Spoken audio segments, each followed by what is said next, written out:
Morning. We will start in a minute.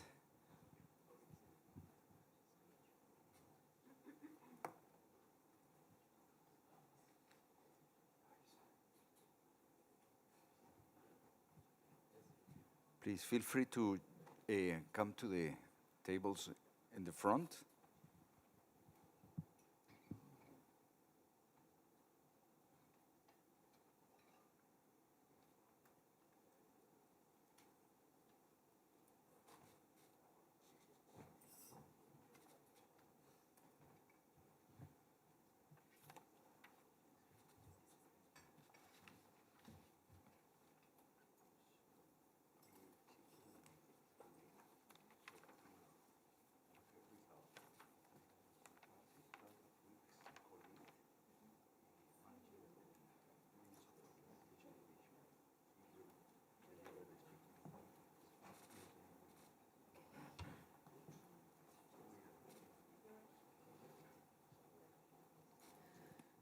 Good morning, everyone.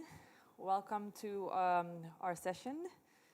My name is Stephanie van Ravenswaaij, and I'll be your moderator today. I'm a climate advisor at the Alliance of Small Island States, and I'm also a member of the Adaptation Committee. I'm the SITS representatives. So welcome back, everyone, and thank you for staying with us through this whole week. We will now move in, sorry.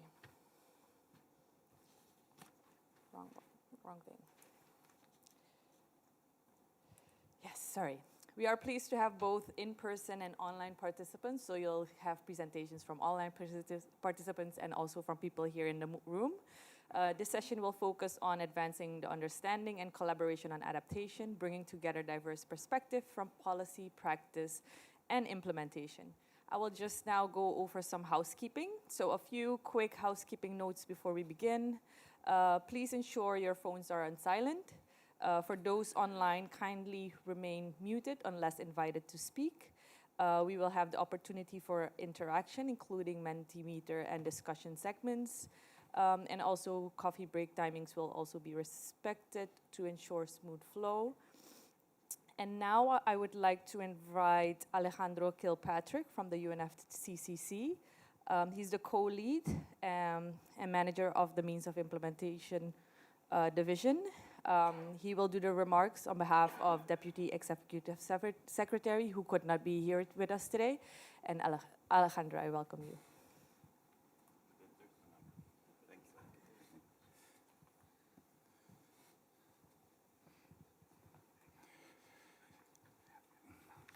Good morning, distinguished colleagues. Good afternoon, good evening to those online. I have the pleasure to deliver these opening remarks on behalf of Mrs. Noura Hamlaji, who is the Deputy Executive Secretary of the Climate Change Secretariat, but she sends her regards. Unfortunately, she cannot be here with us, but I'm happy to deliver this address on her behalf. It is a pleasure to join you today. We meet at a critical moment as we move further into what is increasingly recognized as the era of implementation under the Paris Agreement. An era where the focus is not only on commitments, but on delivering tangible outcomes for people, economies, and resilience. In this context, today's discussion is particularly important because it addresses a fundamental shift. How do we ensure that data informs decisions? Across countries, we are seeing clear progress. Parties are strengthening risk and vulnerability assessments, advancing national adaptation plans, and generating increasing volumes of data.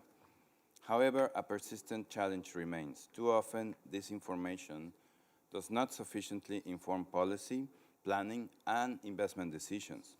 This is precisely where monitoring, evaluation, and learning system plays a critical role. MEL systems are not only about tracking progress, they are about supporting decision-making and enabling countries to adjust course in a changing climate. Through the work of the Adaptation Committee, we see encouraging progress. Countries are developing MEL frameworks, strengthening institutional arrangements, and building technical capacity.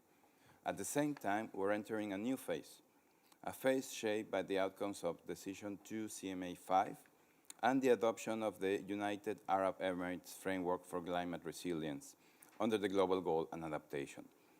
This framework provides for the first time a structured basis for tracking collective progress on adaptation. In parallel, work is advancing on the Belém adaptation indicators, sorry, which aim to support measurement, comparability, and usability of adaptation data. Together, these developments significantly raise expectations.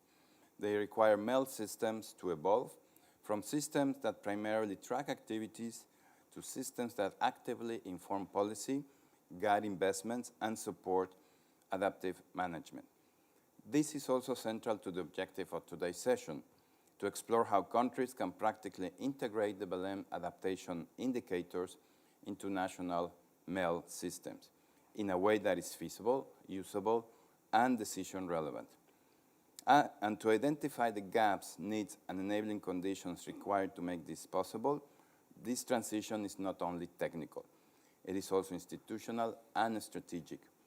It requires stronger links between data systems and decision-making processes, national frameworks and global reporting, and stronger links between evidence and finance.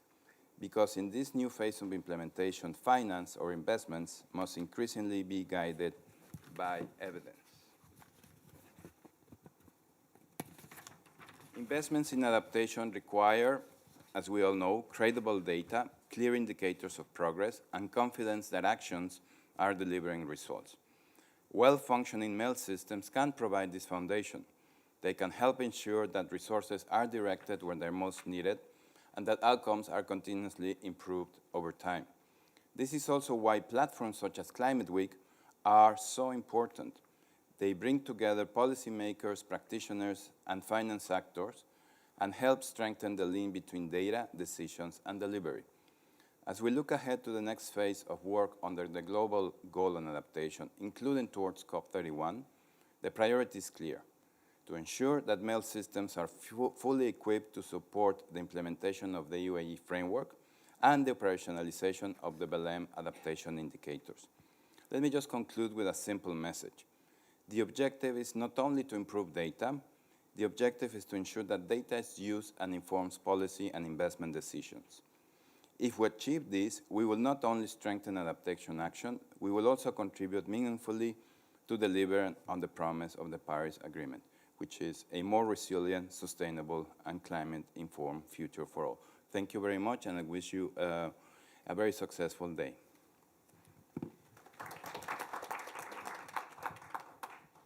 Thank you so much for those opening remarks, Alejandro. I will now introduce the objectives of this session. So the objective is to identify how MEL systems can inform policy and planning, guide investment decisions, and support adaptive management, including by strengthening the effectiveness of support, including financial support, and improving the use of evidence to guide investment and financing decisions. To facilitate this exchange of information, knowledge, and best practices across regions and contexts. Let me now briefly highlight the agenda that we have for today for the first part of the session.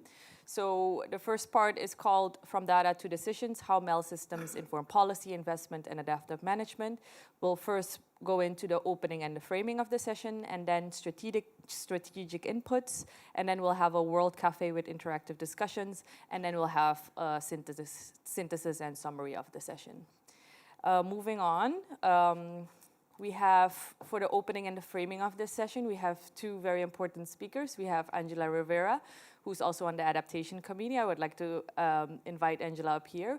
We also have Emily Beecham, who's from the NAB Global Networks, who unfortunately could not be with us here today, but she did send a video presentation through to us, which we will show you later into the session. We'll first introduce everyone, all of the speakers with us here today before we play Emily's video. So Angela, please, over to you.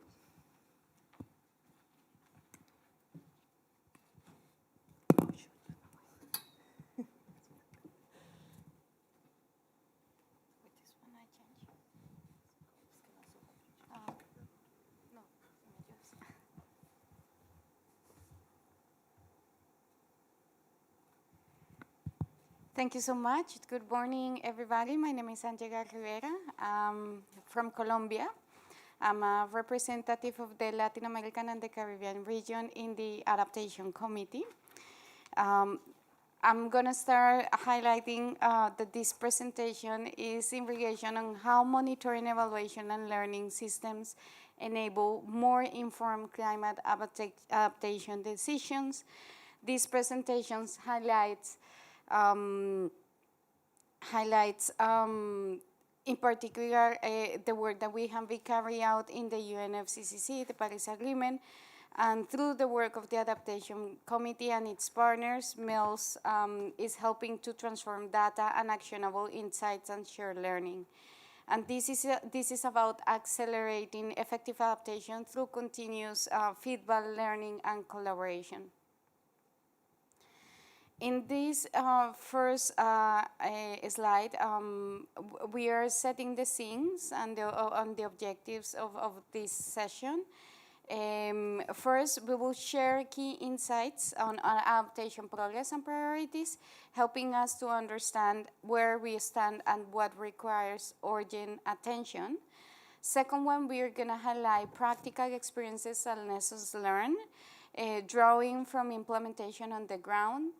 The third one is strengthen collaboration across stakeholders levels, recognizing that adaptation requires coordination action. And the fourth one is in relation to identify actionable recommendations to support implementation and move from knowledge into practice. Overall, this session is about learning together and accelerating adaptation on the ground. The Adaptation Committee, perhaps not all of you are familiarized with the Adaptation Committee. The Adaptation Committee plays a key role in advancing adaptation under the UNFCCC. Is one of the technical bodies for the adaptation agenda. In general, it was established to promote enhanced action on adaptation, supporting countries in responding to climate risks.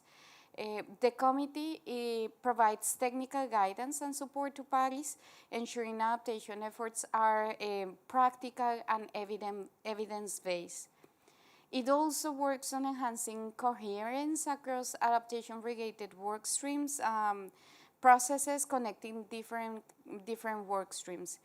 Its key areas include that are reflected there, the national adaptation plans, monitoring and evaluation and learning, adaptation finance and implementation, and the global goal on adaptation, which was something that was launched and is new and is an important process for all of us because we set the framework for the global resilience. It is core. This committee is really core and aims to turn knowledge into action, as I mentioned before, and strengthen resilience on the ground. Next one, thank you. The Adaptation Committee met last week in Bonn, and this slide tries to highlight most of the outcomes that we have in the previous session. The works continue under a flexible work plan, welcomed by parties, allowing responsiveness to evolving needs. And under decision 2CMA5, the committee is supporting implementation of the UAE framework for the global goal on adaptation and enhancing adaptation-related reporting. There has also been continued progress under the NAP task force, supporting countries in advancing their plans. In addition, the committee is strengthening technical work on the MEL, monitoring, evaluation, and learning, and knowledge products. And finally, there is an important invitation that we want to use this space to do that is, as you know, we're going to have an adaptation forum, the upcoming adaptation forum, which will provide further opportunities for exchange on the in terms of adaptation action, needs, priorities, and future work that we want to bring to our adaptation agenda.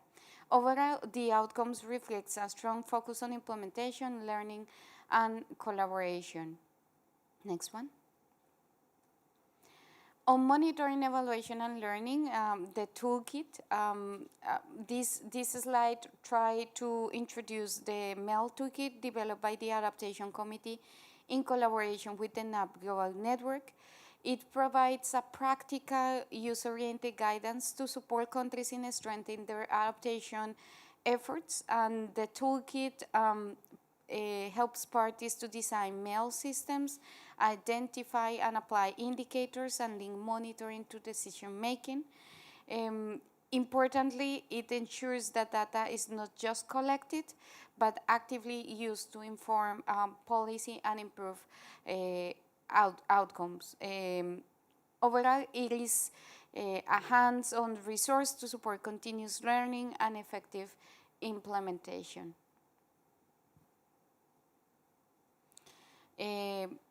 We also want to remind you that another example of this work is the MEL capacity building session that we hosted in 2024 in the NAP Expo in Dhaka. These were delivered jointly with the NAP Global Network and focused on practical application of the MEL framework. It was very useful, that session. And a key component was the exchange of countries' experiences, allowing participants to share lessons learned, the challenges in the application of the toolkit, and possible solutions. The session also helped us strengthening technical capacity, equipping practitioners with tools they can use in international context, and this highlights the value of a hands-on, peer-based learning and advancing adaptation.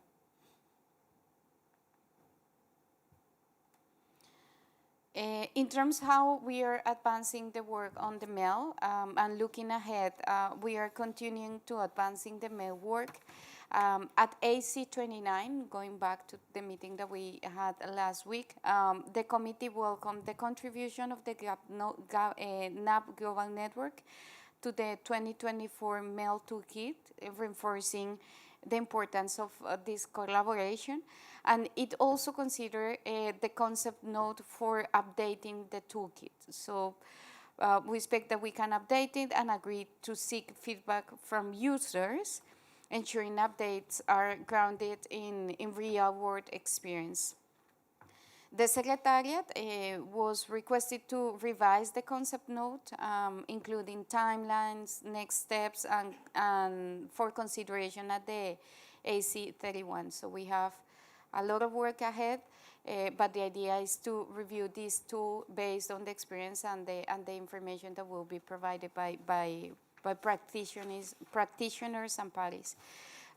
This work will align with the UAE framework of the Global Goal on Adaptation. As you know, we have the UAE, we have new targets, we adopt new indicators, and parties are invited to report and to start the implementation of the UN framework. So there is a huge alignment between the work that we are doing here with the toolkit, as well as how parties are going to implement the UAE frameworks and the emerging adaptation indicators, while also incorporating lessons learned from the implementation. The focus is on enhancing usability and relevance for parties, ensuring the toolkit remains practical and effective. And overall, this reflects a collaborative, iterative approach to strengthen MEL systems. What is the engagement with the Adaptation Committee? You see this photo. We are more or less, most of us, we are new members, but we are happy to join and to support the Adaptation Committee. And I would like to invite you to engage with the Adaptation Committee. There are a lot of products that they produce. They have a newsletter that share information in terms of the for instance, finance for adaptation, information on the work that we do in terms of practical technical guidelines, and you can access a wide range of knowledge, products, and tools, including MEL Toolkit. There are also opportunities to participate in ongoing work streams and activities, and your contribution is essential by sharing feedback, experiences, and lessons learned. You help ensure the work remains relevant and grounded. And ultimately, through this engagement, you can contribute to strengthen global adaptation efforts. And this is a collaborative process, and your inputs help shape more effective and inclusive solutions. So finally, just to say that it's a pleasure to be here with you. We look forward for the discussions that we are going to have, and feel free to approach us, and feel free to get access to the adaptation committee. As I mentioned before, the knowledge products are very useful. They have case studies in some of them, and it's a good opportunity to engage with the work of the Adaptation Committee. You are experts on this area, and we appreciate the inputs that you can provide to our technical work. So thank you so much, and I look forward to the discussions and exchange. Thank you.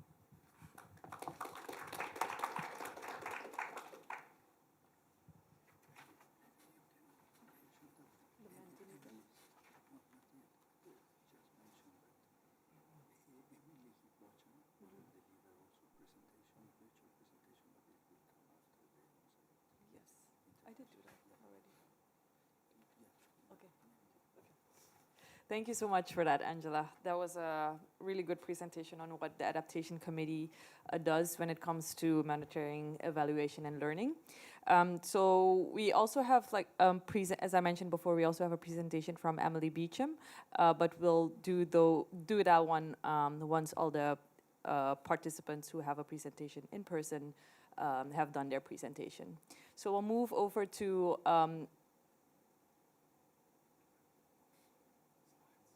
the slides, please. Yes, so we'll move over to our interactive session, which is a Mentimeter we have. So if you guys can scan the QR code and put in that code as well.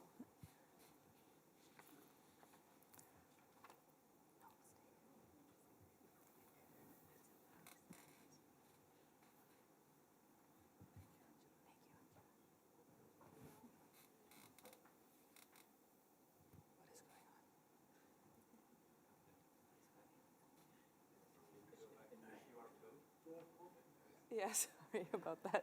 Some technical difficulties.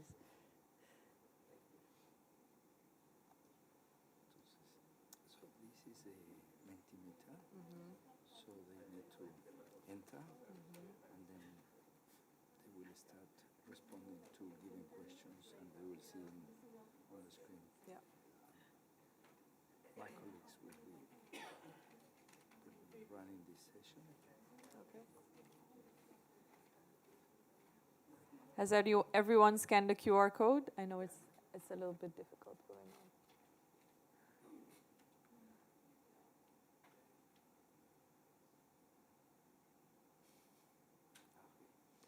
on. All right, so the first question. Okay. All right, so the first question we have, what is the most critical priority for advancing adaptation implementation in your context? For example, finance, data, governance, capacity, coordination. So very interested to see what you all put down. We already have. So first one, we have coordination, finance, data, governance. Finance is really popping up, guys. Surprise, surprise.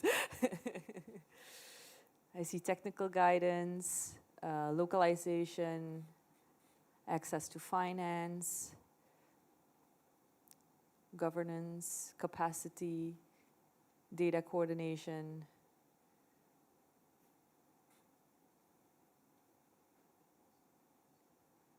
Integration feasibility, I see. Legal foundation, collaboration among institutions, transparency, risk assessment,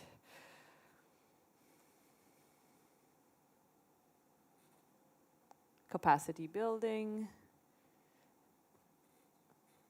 mainstreaming integration, feasibility, but finance still being prominent. maybe we can move to the next question. Based on your experience, what is one practical action that could significantly improve adaptation outcomes? For example, policy, tools, partnerships, and etc.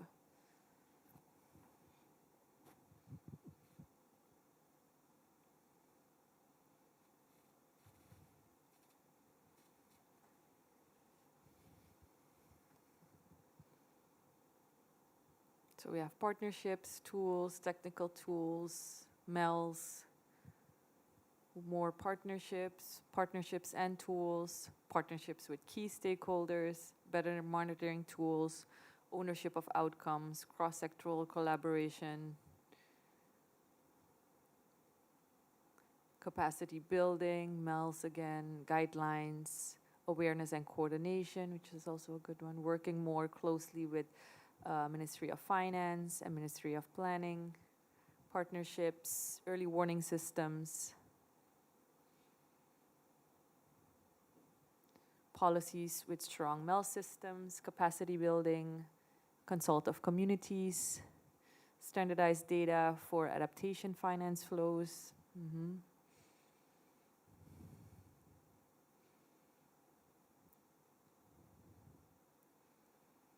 Workshops, implementation of NAPs, frameworks, ownership, early warning systems again, and early action, and whole of government and society approach, and improved interministry coordination. So coordination pops up again. Strengthening of institutional arrangements and mandates, which is also a good one. Engagement in indigenous people and local communities, yes. Localized actions, multi-sectoral MEL tools. That's excellent. Thank you, guys. Maybe we can move on to the next question as well? Or that's it? Oh, so we have 2 interactive questions. Very good. Thank you guys so much for participating.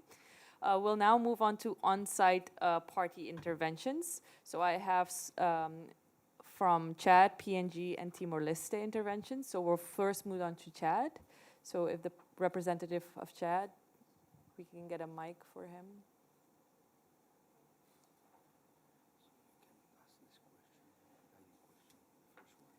Okay.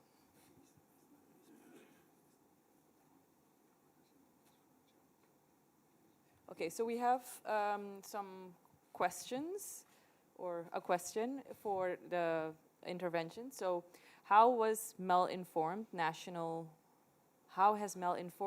decision-making, and what institutional factors enabled this? So that's for the country interventions. So can I introduce a person from Chad? Yeah? You can grab it. There's a mic behind you. Hello, my name is Hunter Mills. I'm from the G7 Plus Secretariat, representing 20 nations affected by conflict and institutional fragility. Our populations are often least prepared to adapt to lived realities and the compounding nature of the conflict and climate nexus. If I answer, I guess, specifically the question that was proposed by the moderator, and perhaps I'll use an example from Timor-Leste. So there's, and I'll link it to indigenous and local knowledge, bringing the communities together, and a practice called Terra Bandu. This is where it's a customary system, essentially form of community-based law that regulates how nature, resources, and lands and social behavior are managed. It's reflected in the National Adaptation Policy as a mechanism for community-based adaptation monitoring and action. So in practice, it's used to protect forests, watershed management, coastal and ecosystem systems. And specifically in Timor-Leste, as both an LDC and a SID, this is extremely important for adaptation because this directly relates to the mangroves and reducing flooding, where the communities are observing changes in their environment, what's happening, and where they can actually enforce rules where it comes to land use and fishing and other vital institutions there. But it also has come into the environmental law, and it will be integrated into the upcoming climate change law, and more specifically, over the years, there's been an integrated vulnerability assessment ongoing in the country. And in this, the country has targeted interventions across the country and going to communities. And in that, Tirabandhu is going to be one of the primarily indicators and specifically in the communities that utilize this customary law the most. And actually where we're seeing there's sort of modernization of this, with the historic knowledge. There's been youth initiatives as well coming that are actually organically formed, where there's capacity building using cell phones, where you see a landslide, you see flooding, and you tag it GIS systems. However, this is primarily working with NGOs and the multilateral development system, but it's growing usage in public planning and disaster management. So we're seeing that coming integrated into the government system. And one note I do want to highlight, considering that our countries are facing severe fragility and often weak institutions, I do want to highlight that the fragmentation of this, although there's quite impressive work being done, ultimately these actions have to be integrated into the government system to ultimately strengthen and have peace and resilience over time, especially in these fragile contexts. So, apologies if I sort of hit too many points there and add, but grateful to speak. Thank you. Thank you so much. That was a really, really good example, especially from Timor-Leste in terms of how the bottom-up approach is being implemented over there. So let's move on to our representative of PNG, who has the same question as well. Yeah. Let me stand up. Thank you once again. Thank you, moderators. Thank you for this opportunity, and good morning, everyone. Ruben is my name, and I work with Climate Change and Development Authority in PNG. And I'll just quickly highlight what we are doing in our mandate. So CDA, we provide a coordination role, and also we function as an NDA as well. So I am working under Adaptation Division and also coordinating NAP implementation. So, my discussion around the MEL, the importance of MEL in Papua New Guinea, we see that it's a very important tool. So our first intervention, like in terms of rolling out, our focus now is to roll out provincial adaptation plan. We have a national, and then we have a sub-national. So we need to go down to the affected areas. So how do we factor this into our system? So that's where we come in. So we want to see climate change adaptation as per our NAP's, PNG's NAP's 9 priority area. We're looking into landslips, food security, water and sanitation. We're looking into climate-induced migration, malaria and vector-borne disease, coral degradation, and all this as per our NAP stimulated. So PNG is sort of it's a small country, small island, but in the Pacific we are big. Like we have 15 million plus population, and we have a big landmass. Like we have a mainland, and then we have coastal region, and then we have the atoll and highland communities. So basically, come back to our MEL. In terms of rolling out the provincial adaptation plan, we need a VNA assessment. So in our organization, we have a big project, they call it Building Resilience of Climate Change, which is administered by ADB. So through that experience and the pilot provinces that we have did assessment, we see we have the M&E in place. So our best, we want to upscale, and that's the challenge for us. And we don't have a better MEL system in PNG. And also, in terms of data, a repository, we are lacking that. So that's where we want to improve in that. So that's how we see MEL is very important. And I think when I leave here and go back in terms of all the knowledge that I gather from here and from the resource people that I met within this gathering, it is very important. It added some ideas or values that we can go back and sit down with the decision makers and see how best we can come up with the MEL system for Papua New Guinea. So I think I'll stop here. Thank you. Thanks. Thank you so much. Yeah, that was a really good example, or how it works in practice, especially in PNG. Now we're moving on to Timor-Leste.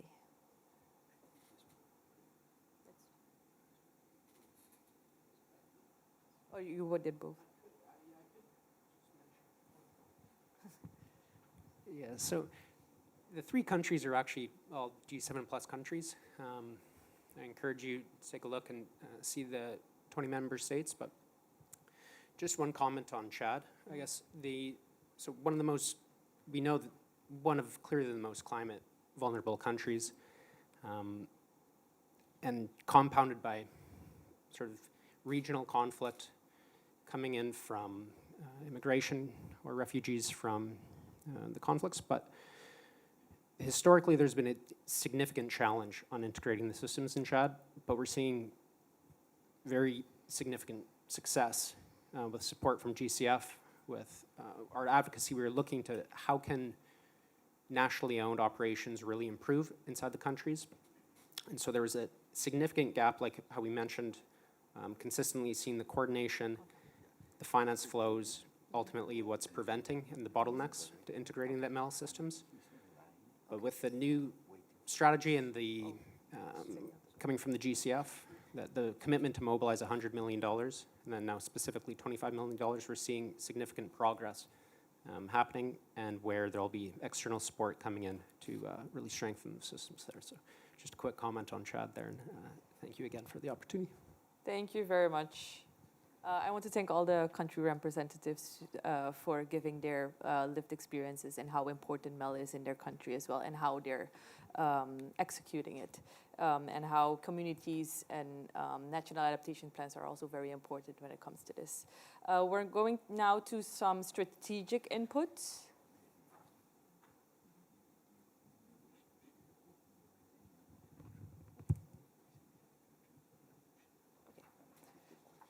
Before we head into the strategic inputs, maybe we have some country representatives that want to also take the floor to share their experience on how MEL has informed the national decision-making, and what institutional factors have enabled this.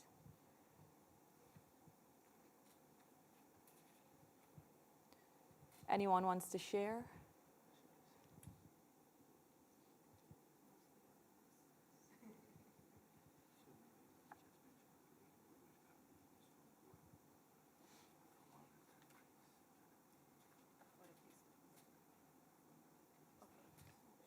Later, we're also coming back to this because we also have some videos showing some case studies in countries such as Grenada, Rwanda, and Zambia. And we'll save those for later as also perfect case studies and examples. Now we're moving on to some strategic inputs. Some practical examples of MELs informing policy, planning, and investment decisions. We do have a participant here who has a presentation, so I would like to invite Julie Tang from the UNDP to come up here and give her presentation.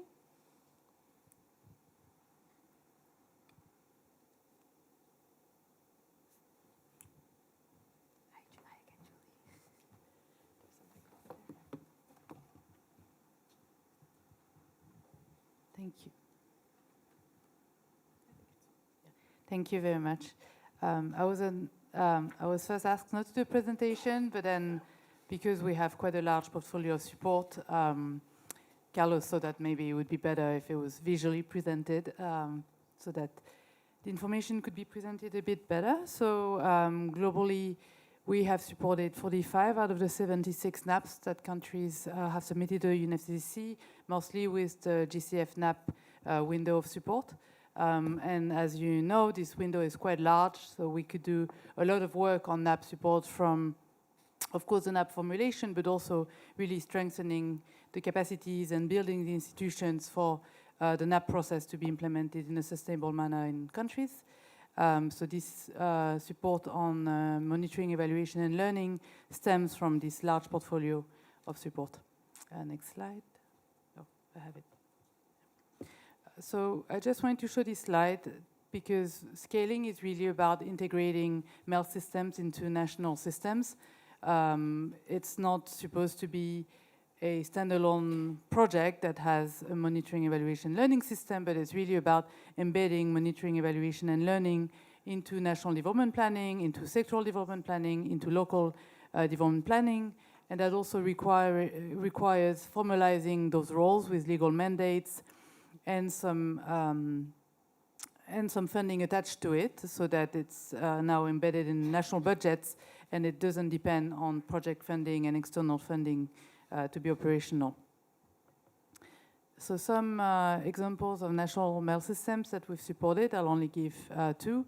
One is from Bangladesh, which has, it's, as you all know, is one of the most vulnerable countries. It's one of the first countries among LDCs to have submitted an app in 2022. And the NAP is really about embedding adaptation in the long term in national, sectoral and local development planning. I think the NAP is, goes until 2050, if I'm not mistaken. And it had a strong ML system attached to it, linked to the MRV system as well. It has a 3-tier system, which also makes it a bit easier to implement, depending on the complexity and the capacities that are available in the different ministries and institutions that are implementing the MEL. The simpler tier is tier 1, where it's a traffic light indicator system, which is quite easy to implement. And at the other end, with tier 3, it's when the data is available, when the capacities are available, when funding is available, they can go into more nuanced and complex type of monitoring and evaluation. And really importantly, as I mentioned before, it's how this is embedded into the system. So it has a strong institutional coordination arrangement with an interministerial steering committee on climate change, which provides the strategic guidance. There's a National Technical Advisory Committee on Climate Change, within which MEL is also integrated, and they provide the technical guidance. And you have an interministerial technical working group, which looks at the implementation of this MEL system. And this is also supported by an information and knowledge platform, which allows for the compilation and the dissemination of all the vulnerability and risk analysis, the economic and financial analysis, and all type of information that any stakeholders in the country might need for them to implement adaptation action. Another example is Egypt. It's still ongoing, but I wanted to give that example as an example of a sectoral declination of this MEL system. Again, as I mentioned, it's not only about having this MEL system at the NAP level and at national level, but it really needs to start being owned by the different stakeholders, including the sectors. So in Egypt, we're working with the Scala project, which I manage and is funded by Germany, to look at the water and agriculture sectors in particular, and that's part of the broader NAP formulation that the country is undertaking with the GCF support. So we're looking at water with UNESCO, we're looking at agriculture with FAO, with a very detailed definition of targets, which is supported by extensive consultations of different stakeholders, and this will also support the current development of an early warning system. So again, it's to highlight that it's not about having a MEL system in isolation, but it's really about understanding why you need these indicators, why you need this system to monitor, report, and how that informs not only the reporting to the UNFCCC, which is sometimes what people think about when they think about the M&E of adaptation under these kind of discussions, but it's really about how countries can really monitor the risk, monitor the actions that are being undertaken to address those risks, and how this feed back into the system. Building on those couple of examples and the other 40 plus countries that we've been supporting on NAP and including MEL, there are a few challenges that are not specific to scaling the systems that are really key. The data gaps and quality issues everyone talks about, but this is what is the foundation of MEL. It's really having reliable data that people can trust, so that they trust that what is being monitored and reported is actually accurate. The complexity of indicators, I think it's also where those discussion around the GGA is really key, because having those standardized metrics and guiding countries with these BLM indicators can really help a little bit, having standardized indicators across different countries, but also at country level. I think it would facilitate a little bit the understanding of what indicators countries can choose. And of course, the resources that are needed, funding, of course, but capacities, etc., that really enable countries to implement their MEL is required. So just to sum up, a few key messages. I think one is keeping it simple and aligning it with existing systems is what can make it work and operational. Having a participatory approach whereby different stakeholders have a role and can contribute, because MEL systems can be really complex. If it really sits only within one structure, one ministry, there's very little chance that it will be implemented. And maintaining these capacities over time and the funding to be able to sustain it. And that's why I was mentioning how this needs to be embedded in the system and budgeted by the countries for them to have this operational mechanism. And overall, and that's where the learning, the L in the MEL comes in. We really want those MEL to be there to inform the iterative adaptation planning process and other policies that are related to adaptation.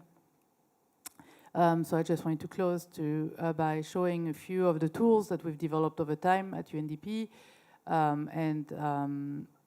Yeah, I'm Julie Teng, but I also wanted to show the name of two of our big adaptation experts, Rohini, who's our lead on adaptation policy and planning and was part of the expert group on the GGA, and Patricia, who's one of the experts we have in our team and who's available to support countries as well. Thank you so much, Julie. We would welcome any questions from the floor if you guys have any questions for Julie. No? If not, I would also like to remind you guys that if you have problems seeing the slides, you can also go on the UNFCCC website and follow along also on the YouTube, which just follows everything around and is recorded. Moving on to our next representative from the ADB, which is Mr. Roy, who's online, who's going to give his intervention. Thank you. Good morning. Just wanted to confirm you can hear me. Yes, we can hear you. Great. Thank you. Thanks so much for having us. Sorry for not being there in person. It's a great discussion. Maybe I'm going to just start from what the opening speaker talked about. If we want to use MEL systems for decision making and decision making around financing specifically, I think the first thing we recognize that for adaptation, there is no end point for decision making. You have to continuously feed the information and see as necessary when you need to make adjustments. I'll explain an example in a while, which automatically means that what we think about MEL systems essentially have to be a part and parcel of every single institution in the country, and the benefits of the system has to depend on the evidence that's coming from the end users, whether it's the farmers, whether it's the small and medium enterprises, or whether it's a water or energy utility company who's benefiting from the adaptation work. Let me explain two examples. One is we're working in a country where the country is rolling out for the first time a national social protection program, which is a conditional cash transfer program. They will start with 4 provinces, and then depending on the outcomes, they will decide if they want to roll out the entire country or not. And the program is essentially providing conditional cash transfer to pregnant women or mothers of infants around food, nutrition, that sort of outcomes. What we are doing in the country is helping the government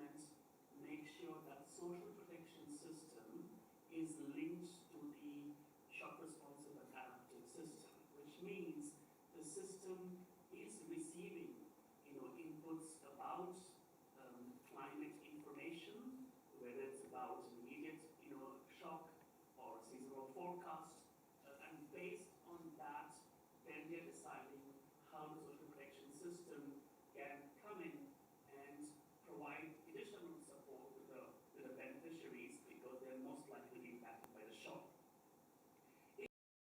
In addition, those beneficiaries, they're trying to see how, in addition to cash transfer, you provide the right kind of skills and capacity and asset transfers and access to financial inclusion so that these women can graduate out of poverty in a more resilient manner. Now, as a part of this program, we have built in a MEL system within the government institution. And the main idea is to demonstrate that the cash transfer program, which is linked to the early warning system, is it really benefiting the beneficiaries in terms of making them more resilient or not? And this data is very important at the end of the project to make a case to government whether they should scale up the program beyond 4 provinces or maybe there are some adjustments required. That's one example.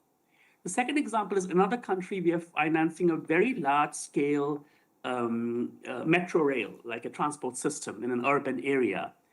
And the issue is when the metro rail was designed, it was designed for a certain kind of climate parameters.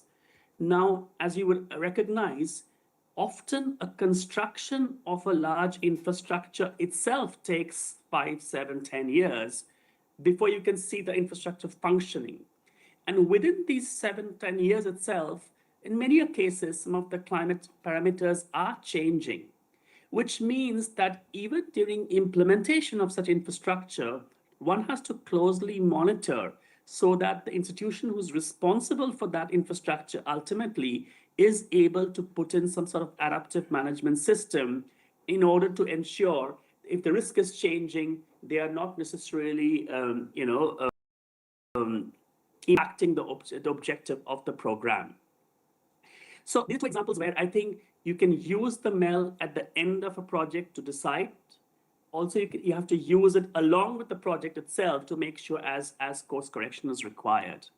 Now, what is needed to make this happen? Of course, we all understand at the end of the day, we need quantitative data to show what is really working. If you're talking about resilience in the context of food security, is it leading to income stability? Is it leading to reduced losses, etc.? But I think it's equally important to capture intermediate outcomes through MEL systems, because at the end of some of these resilience programs, what we really need to see is a particular adaptation practice or approach being adapted. Is it leading to behavioral changes? I think these are some of the intermediate outcomes important to capture and continuously feed back into the policy cycle, because that will actually inform future programs. In addition to that, I think it's also important to have qualitative data to really understand what is working and if not, why it's not working, because this question is often related to some of the underlying drivers of vulnerability, which we need to address also as a part of adaptation measures. And of course, where in all cases, the data should be context specific and desegregated from sexual point of view, etc. Maybe my last point is that while what we are saying is all maybe logically makes sense, it is not so easy to institutionalize such system in a country, specifically in developing countries context, because of data gaps, but also it's really hard to show the causal pathway between a project's short-term result and how much it's contributing to really building long-term resilience, which is not just a factor of finance, it's also a factor of political will, leadership, institutional strengthening, etc. And I think another major gap is this short policy and budgetary cycle, which doesn't really always necessarily allow us to learn from the process and then feed back into the system. Lastly, I do see there are opportunities I think the current push in most countries around digital infrastructure, digitization, is an opportunity where it can be seen across different ministries how to bring them together. This is to build on what Julie was saying also earlier on. At the end of the day, you need a MEL system that works across all institutions and able to bring them together. So I think the digital angle does provide an opportunity for us to work with institutions and make sure MEL is not seen as a requirement of a particular project or program, but really a system to help an institution, make looking, robust, as well as cost-effective decision-making moving forward. So maybe I'll stop here. Thank you. Thank you so much, Mr. Roy. That was really, really comprehensive in terms of finance. Does anyone from the floor have any questions for Mr. Roy? No. If not, I do have one. So what do you think the next generation of MEL systems look like when it comes to increasing access to finance? I think it is very, in many ways, context or sector specific. But if you're looking at access to finance for the most vulnerable, which of course is the priority, I think such systems should be designed in a very bottom-up approach so that the systems can demonstrate downward accountability towards the most vulnerable.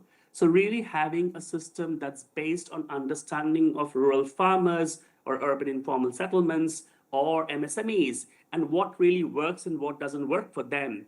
And then see, in order for this to work, which all agencies are required and then bring them in the system. So it's quite complicated and it can't be done with, one-off financing or a financing that's running parallel with everything else. I mean, it has to be very much integrated in the institutional structure from national to local and seen essentially as a tool that genuinely feeds back into political decision-making processes. Thank you. Perfect. Thank you so much for that. Oh, I do have a question from the floor. If you want to maybe walk over to the mic or someone can grab a mic and bring it to him. Please also introduce yourself. Oh, sure. Thank you very much. My name is Claudius Acuna. I'm with the Green Climate Fund, the Department of Monitoring, Evaluation, and Learning.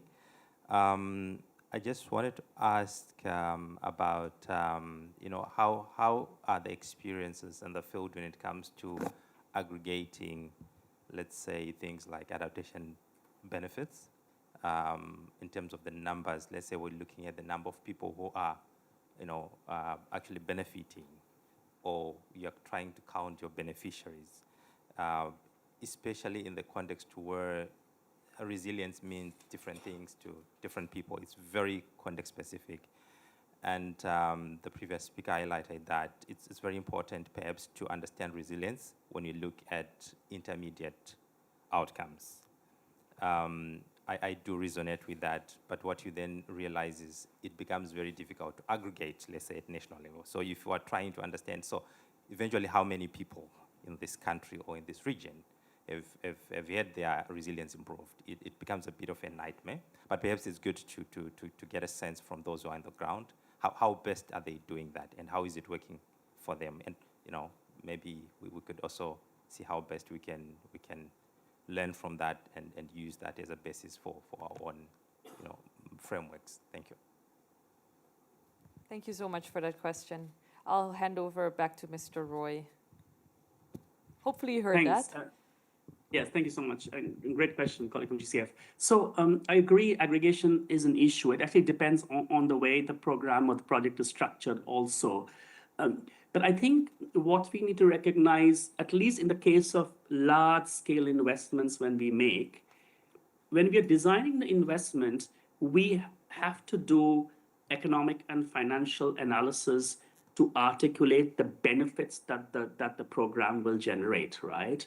And I think it's important to start thinking about MEL and the benefits from that point itself.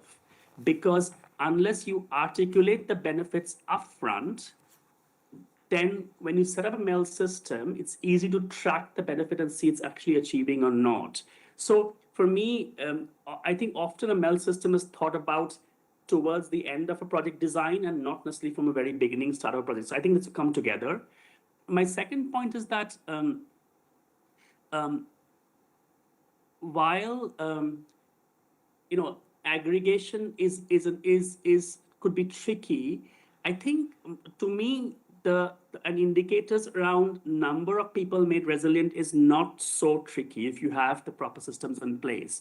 What is more tricky is, as you said, how you unpack resilience, right? So looking at the baseline and then how much they've become resilient depending on the context of the program, that is very, very difficult. And that requires not only methodological work, and I will reiterate what I said earlier, that requires really, truly understanding what the end beneficiaries consider themselves as an improved or resilient state. Because a farmer in India, what she or he considers as resilience is very different from a farmer in, I would say, Timor-Leste or PNG, for example. We heard from them, right? So I think for me, that starting point of understanding the beneficiary, what they consider resilience, and working backwards is perhaps very important to design a proper system. Thank you. Thank you so much. I do see another question from the floor. Paulino? There's a mic right there. Thank you very much, Roy. I was wondering on a point you raised. I think you spoke on it 3 times. First of all, I'm Paulino Umai. I work for IGAD Climate Prediction Application Center based in Nairobi. I'm head of climate change. Then I was wondering on the gap you mentioned 3 times in your speech, especially related to reliable data, which is not a joke, is a key in a process of monitoring, evaluation, and learning. If you look at the level of the way we want to reduce the risk in terms of building resilience, it's not possible without knowing the risk. Then also people being exposed, the level of vulnerability because of hazard. So in that combination, it's not possible for us to bring out clearly, evaluate the system without reliable data, because the data could be there, but they are not reliable. The second point also, I was wondering also, are we really able to support the process of evaluation and learning without also some concrete action which is really can give us a very clear direction into reducing the risk, because by end of process we need to support policy decision, and this decision should be based on the data. Then again also we have to consider M&E actually is a process will guide us into investment, because if there is no investment, which type of resilience we're talking about in that perspective, which is also need to be done at local level. And also you brought it clearly on bottom up. Those who come from Kenya, I think President won election last time in narrative called bottom up, mean the action is starting from behind or from the local perspective. Then again, linking it into adaptive capacity, which is also you mentioned. Really, I concur with you on the issues related to monitoring, which really can lead us into enabling environment for adaptive capacity, which is good. Then should be also one of the main mandate for UNFCCC for them able to support countries. Then now we can realize this is a real monitoring, evaluation, and also there is a learning from that process. Thank you. Thank you so much, Paulino. I'll let Mr. Roy come in to react on that as well. Thanks. Great questions.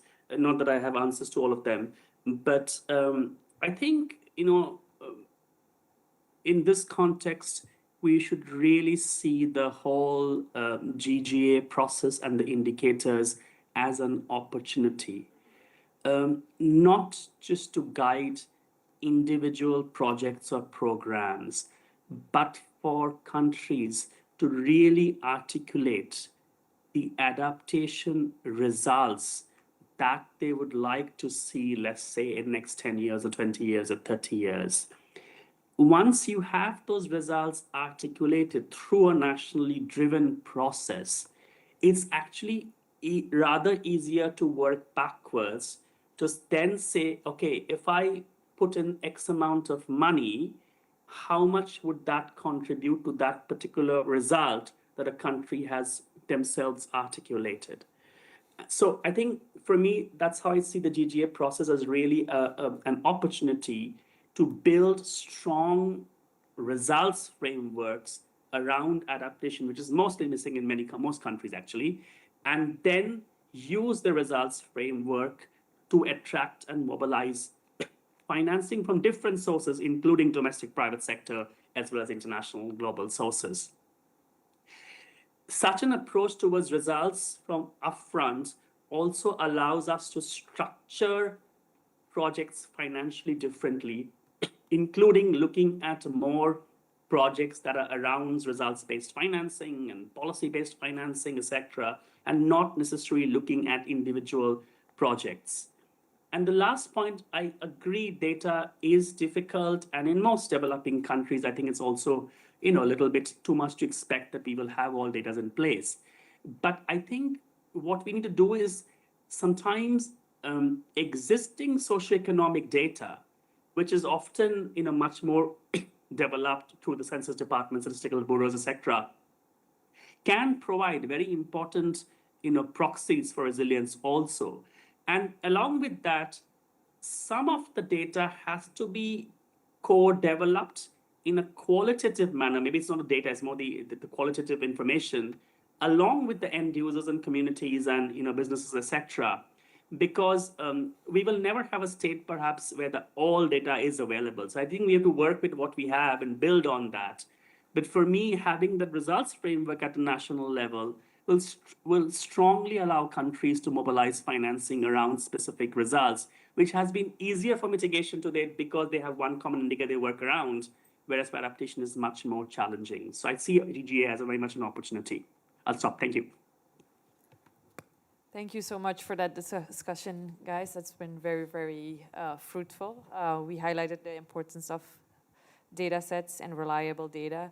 And I also liked what he said when it comes to moving on from project to project basis and a more long-term approach, like more programmatic. And that's what SIDS have been advocating for when it comes to financial systems as well. Now we're going to move on to Amanda McKee from the NDC Partnerships, and she's going to tell us how countries are integrating MELs across planning frameworks and what support is needed most.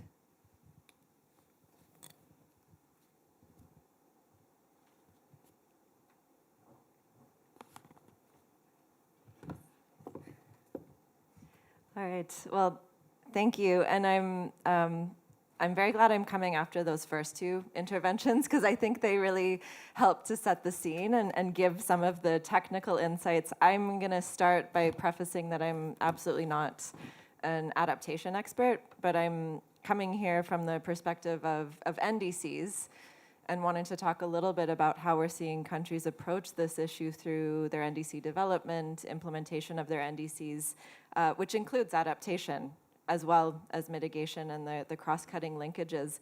So for those of you who don't know the NDC Partnership, we're a global coalition. We bring together over 260 countries and institutions to support the advancement of sustainable development through climate action and really work to mobilize support behind country priorities, to build shared knowledge and generate the evidence base to really strengthen climate action.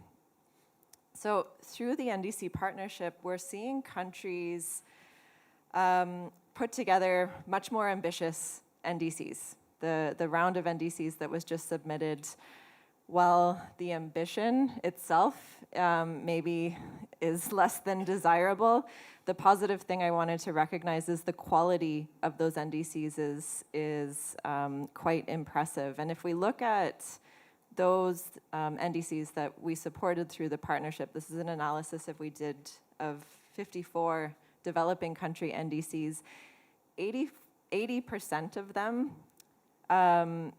in their communication, in their NDC communication, indicated that they have in place or have plans to implement M&E systems or frameworks for adaptation. So that's quite high, 80%. And just to put that in context, if we look at M&E systems or frameworks for mitigation, it's 93% of countries. So we're not quite at mitigation, but also not far behind.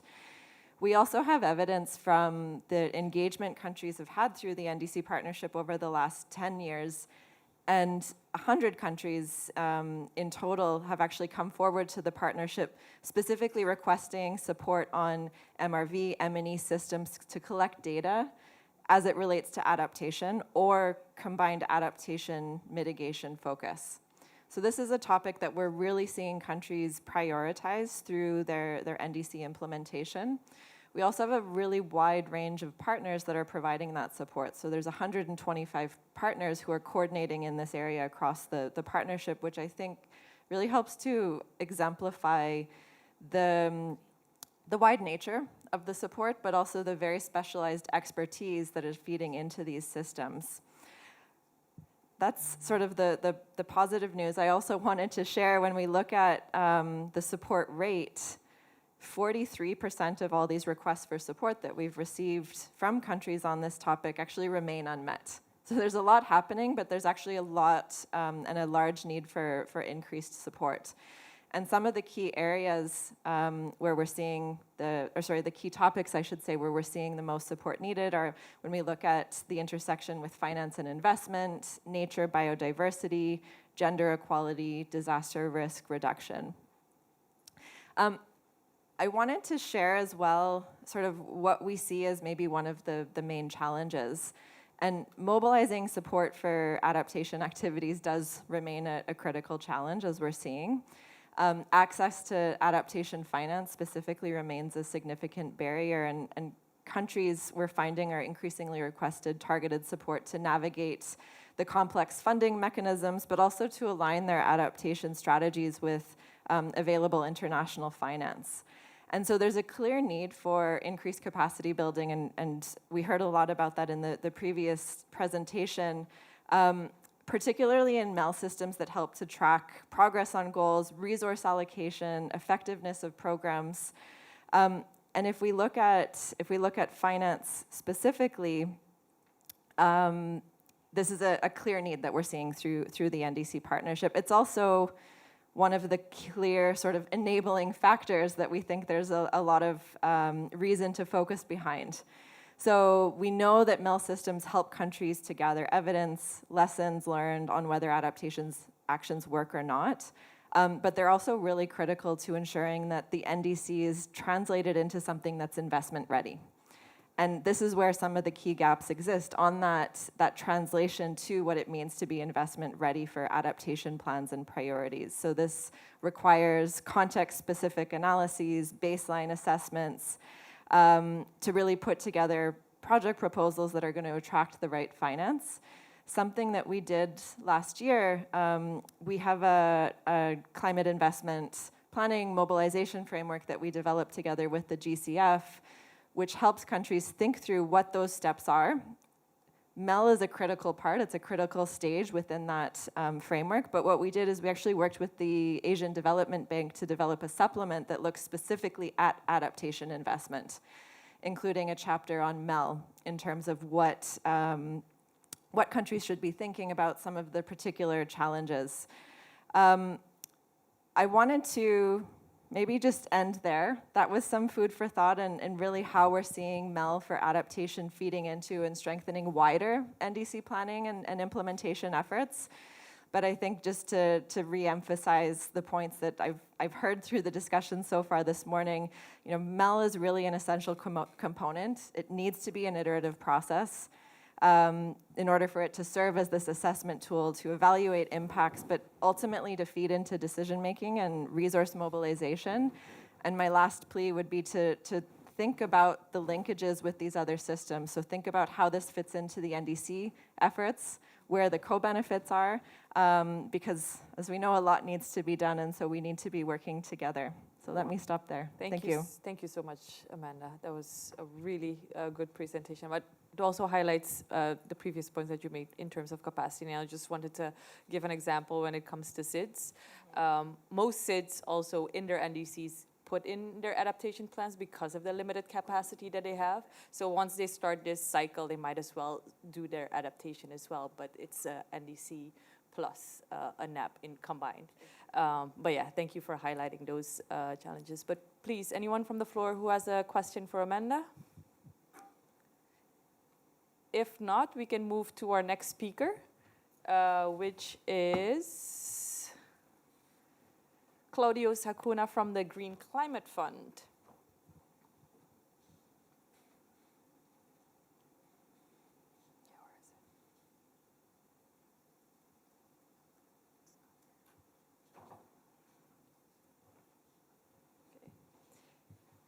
And a question we pose for you is, how can MEL systems inform development finance? Over to you, Claudius. Thank you very much. Good morning, everyone. So my name is Claudia Sakona. I'm with the Green Climate Fund. So when I saw this question, I thought perhaps it might be more useful to unpack it a little bit so that it becomes easy to digest. So I broke it into kind of three. How MEL systems inform financing or investment decisions, within the context of the GCF, but also more broadly, and what type of data is most useful from funders' perspective.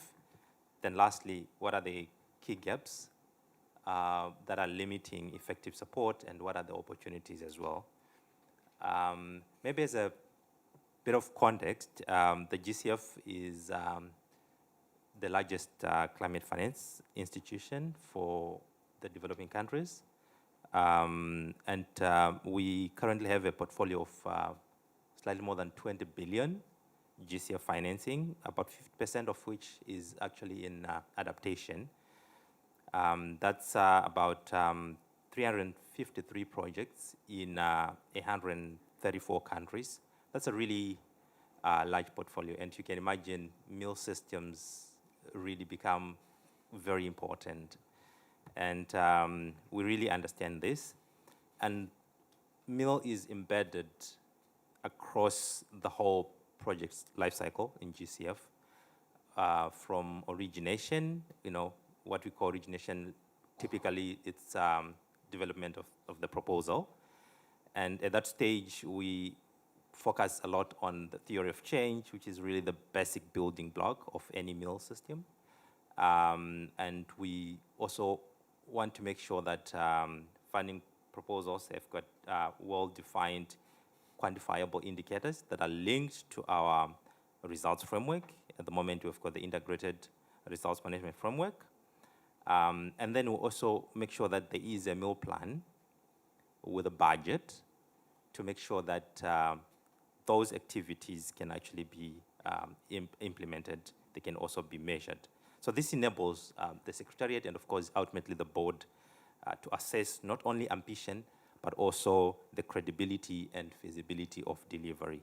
So when you're evaluating a project, MEL is an extremely critical pillar to that. That really then helps you to make a decision on whether this makes sense. Are we actually going to have impact? Can we be able to measure the impact that we're going to have ultimately? So during implementation, we typically have annual performance reports that are submitted every year. And these serve as the primary monitoring instrument, tracking progress against agreed targets. So these are targets that would have been set, and they are in your funding proposal. So in that context now, MEL is embedded within the GCF monitoring and accountability framework. For those of you who are familiar with GCF, probably you know it as a MAF. And it's becoming extremely important for us because it clarifies AE responsibility, and it then on our end, it supports performance monitoring and enables us to take corrective action where challenges may arise. So investment in this case does not end at the time where, or investment decision does not end at the time when there is a signature to your funding proposal or it's approved by the board. Throughout the implementation, decisions can be made whether it still makes sense or what adaptive management needs to be done based on the performance that's being observed through the annual performance reports, and of course other monitoring mechanisms that we also have within the context of the MAF. Then you'd also find that we also have sort of mandated independent assessments, like in the form of midterm evaluations and final evaluations. These are also another layer, a very critical layer of accountability and learning within the GCF's MEL ecosystem, which helps, again, GCF to make investment decisions at different decision points throughout the project cycle. So ideally, the midterm evaluation is when we are trying to see if there is anything that needs to be adjusted. Sometimes advice can be given, and this is coming. Remember, this is coming from independent assessors. It's not GCF, it's not the AE, but it's an independent assessor. And for us, this is important because at least this is someone who ideally does not have vested interest necessarily in the project, but can give an honest opinion on what's happening, and then that helps us to see how we can move forward. So these are very critical things, and more broadly at institutional level, we also have maybe the ultimate layer where we aggregate our results, the whole portfolio, and we look at performance, which we then eventually report to UNFCCC, OECD, COP, and various other forums where we showcase measurable contributions that GCF is making to the global climate ambitions. Now, looking at what type of data is most useful from perhaps a funding partner's perspective, maybe not just GCF, but more broadly, you realize that data should be able to support first targeting. I think even previous speakers have also highlighted this. And then the second thing is it should be able to give us a good sense of what are the climate ambitions that an investment or a project has. And then we also then, along the way, want to understand what is the impact that we are making with this particular investment.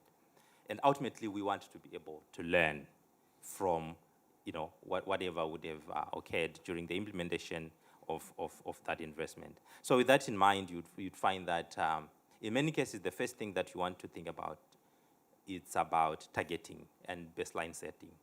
So when you're talking about targeting, in this case, it sounds easy and straightforward, but many times we realize that, it's been highlighted that in many developing contexts, there isn't much data. Data is a challenge, and it affects targeting directly, because if you don't exactly understand the vulnerability context, the climate risks, socioeconomic conditions, poverty and things like that, then it's not easy to make good investment decisions. So this is extremely important data, and as the GCF, we're also trying to play our part. We are developing a system where it's going to be fairly easy for countries to also make investment decisions. They look at different layers of data from poverty, from climate risks and things like that. We're putting together into a platform. Not new data really, but already existing open source data that we just want to integrate so that countries can make better decisions. So also, again, baseline and counterfactual data then becomes a very critical, which helps us to better understand our additionality and to determine whether we're actually making progress. I think other colleagues have also highlighted this point. Perhaps for GCF, we also value the co-finance element together with the impact projections that you are going to have. For us, impact also relates to how much crowding in is going to happen, how much additional resources are going to come from different partners, including the government and other partners on the ground. And for adaptation, the estimation of resilience, as the previous discussion highlighted, is not always easy and straightforward, but we believe it's also extremely important because that's how then you're going to understand if you are making impact at the end of the day. When impact is there or is not there, as it were, you need to better understand what's happening, why did we not have impact, or what were the enablers for us to be able to have impact. So in this case, implementation information becomes extremely important. So it's not just the numbers of what we've managed to achieve, but it's also about how exactly did you achieve that. It's extremely important because that's usually where the secret of failure is. You can see that they didn't achieve, but if you don't understand why they didn't, what were the bottlenecks, what were the opportunities that were missed? Is it because of, they were not able to procure certain things, or they were not able to mobilize? What was happening? This information, you find it in the implementation data. So we value that extremely. And then there is the issue of disaggregation of data. In adaptation, we're working with the most vulnerable, and it's easy for them to be hidden in the larger aggregated figure. But it's best if we know who exactly has benefited.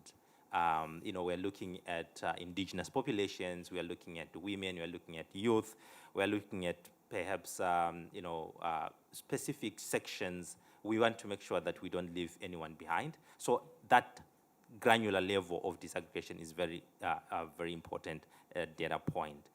As I wrap up, probably I will just very briefly look at the key gaps that we experience or that we all know. I'm not going to talk about data quality because I think it has been exhausted. But I also just briefly mentioned fragmentation. I know it's been spoken about, but we see that over and over. So you see data sometimes is there, but different agencies, different organizations, different individuals, sometimes as researchers, they've got their own data. There is no centralized coordination in terms of data. So in our case, we've seen sometimes instances where in a single country where we have multiple projects, when you aggregate the number of beneficiaries, they can be more than the total number of the total population size of that country.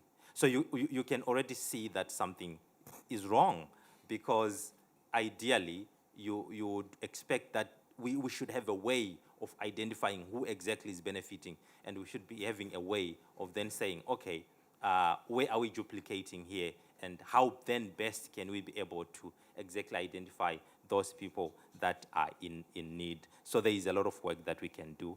But there is hope, because now with the GGA, there is an opportunity, as of course other speakers have also highlighted, to harmonize the way we measure, the way we monitor, and the way we report our adaptation results. And GCF is a very critical player in that.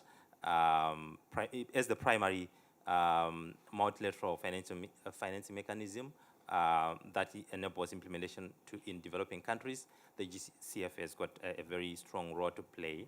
So at the moment, we are working very closely with other MCFs to also harmonize our approach to measurement of adaptation indicators. As we speak, they were actually in Washington. This previous week, they were also sitting together and discussing how best can we do this as a family, so that we can also make it easy for the countries and the partners we work with on the ground.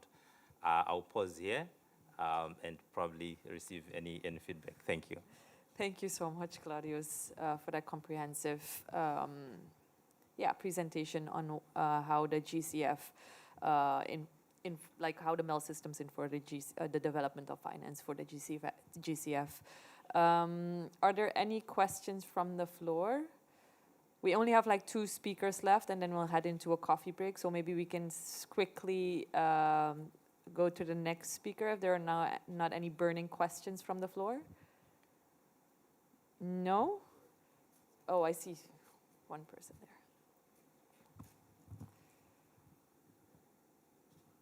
Thank you very much. My name is Ben Yasini. I'm a leg member from Malawi. You talked about targeting, and you also noted that data quality is an issue. How does the GCF work on that to support countries, particularly in terms of the data standards and maybe data quality? Thank you.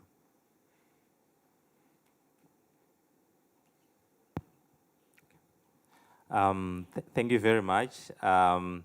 So at the moment, we are developing a MEL capacity building package.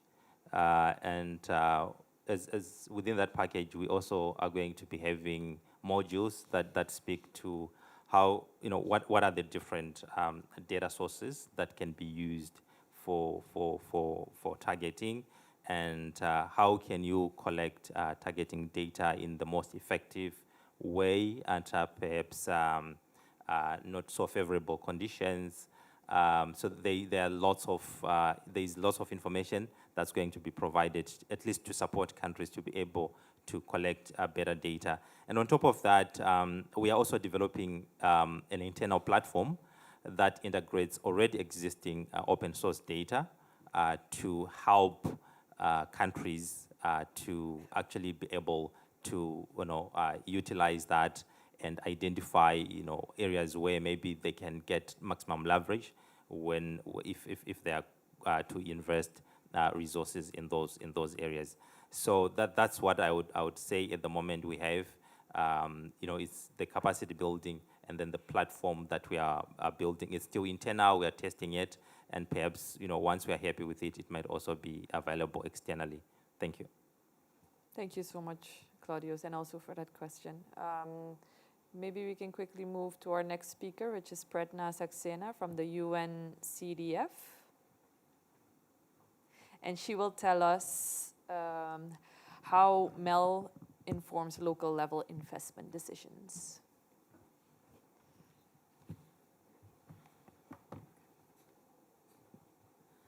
Thank you. Good morning, everyone. Interesting to talk about how MEL can inform local level investments, and it was good to see that in the Mentimeter that we did earlier, finance was coming as one of the most required things.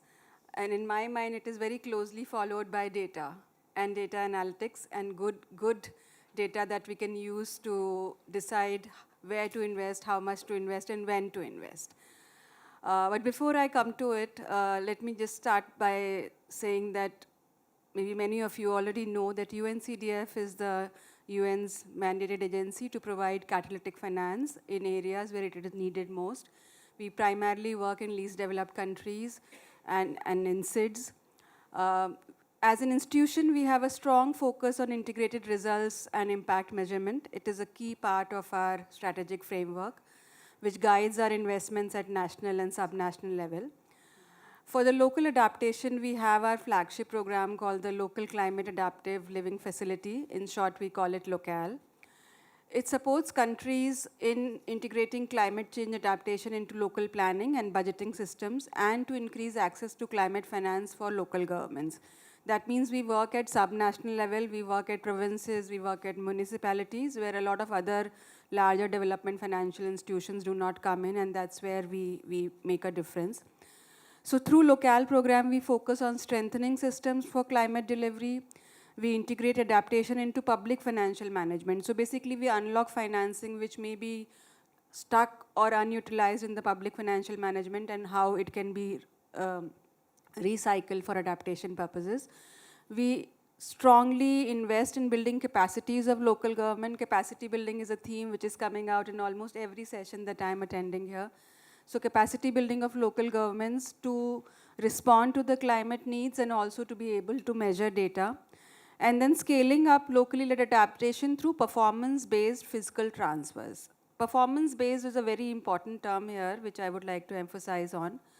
The core of the local mechanism is the performance-based climate resilient grants that UNCDF works on, which provides regular, predictable, and performance-based climate finance to local governments through national systems. And to make this happen more seamlessly, we have come with a framework which we call Assessing Climate Change Adaptation Framework.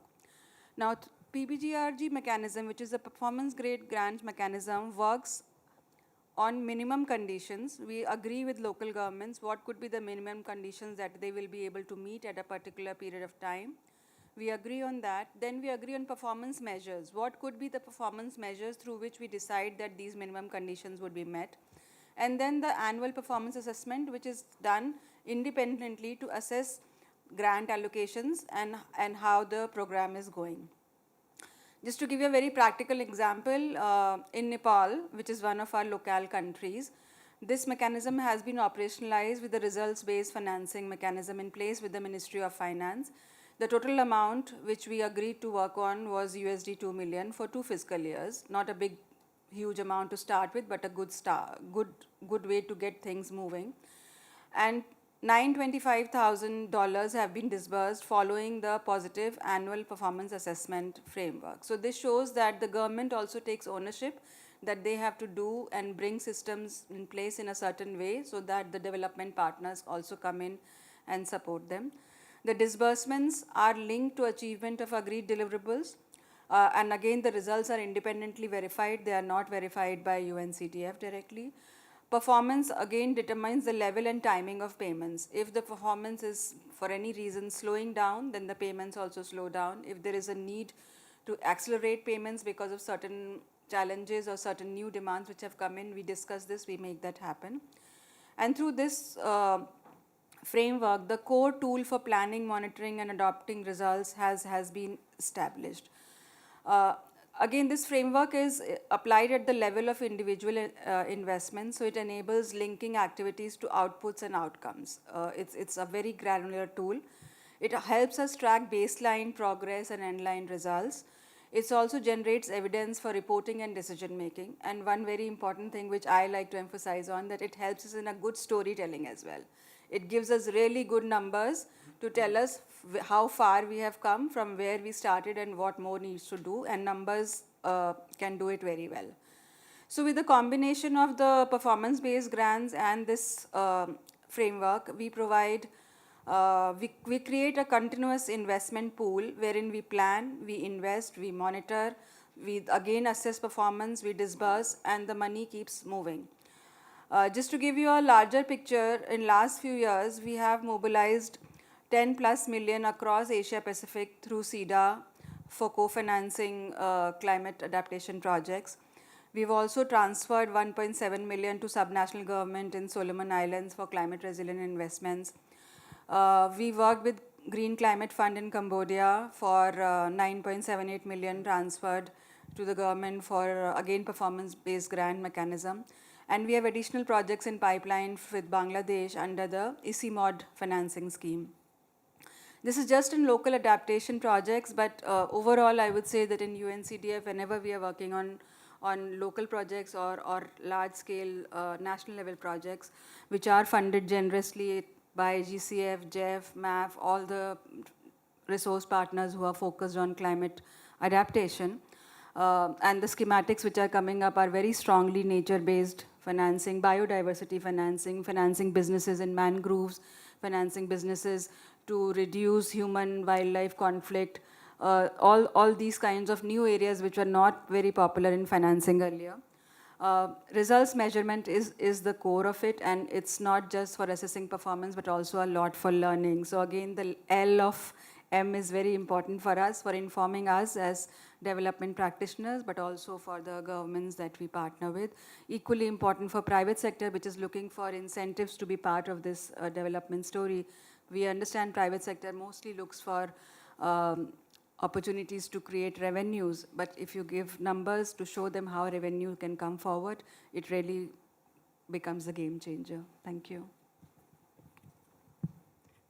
Thank you so much, Prerna. Any burning questions for Prerna before we move on to our next speaker? No? Thank you very much. And we'll quickly move on to Sirini from the OECD.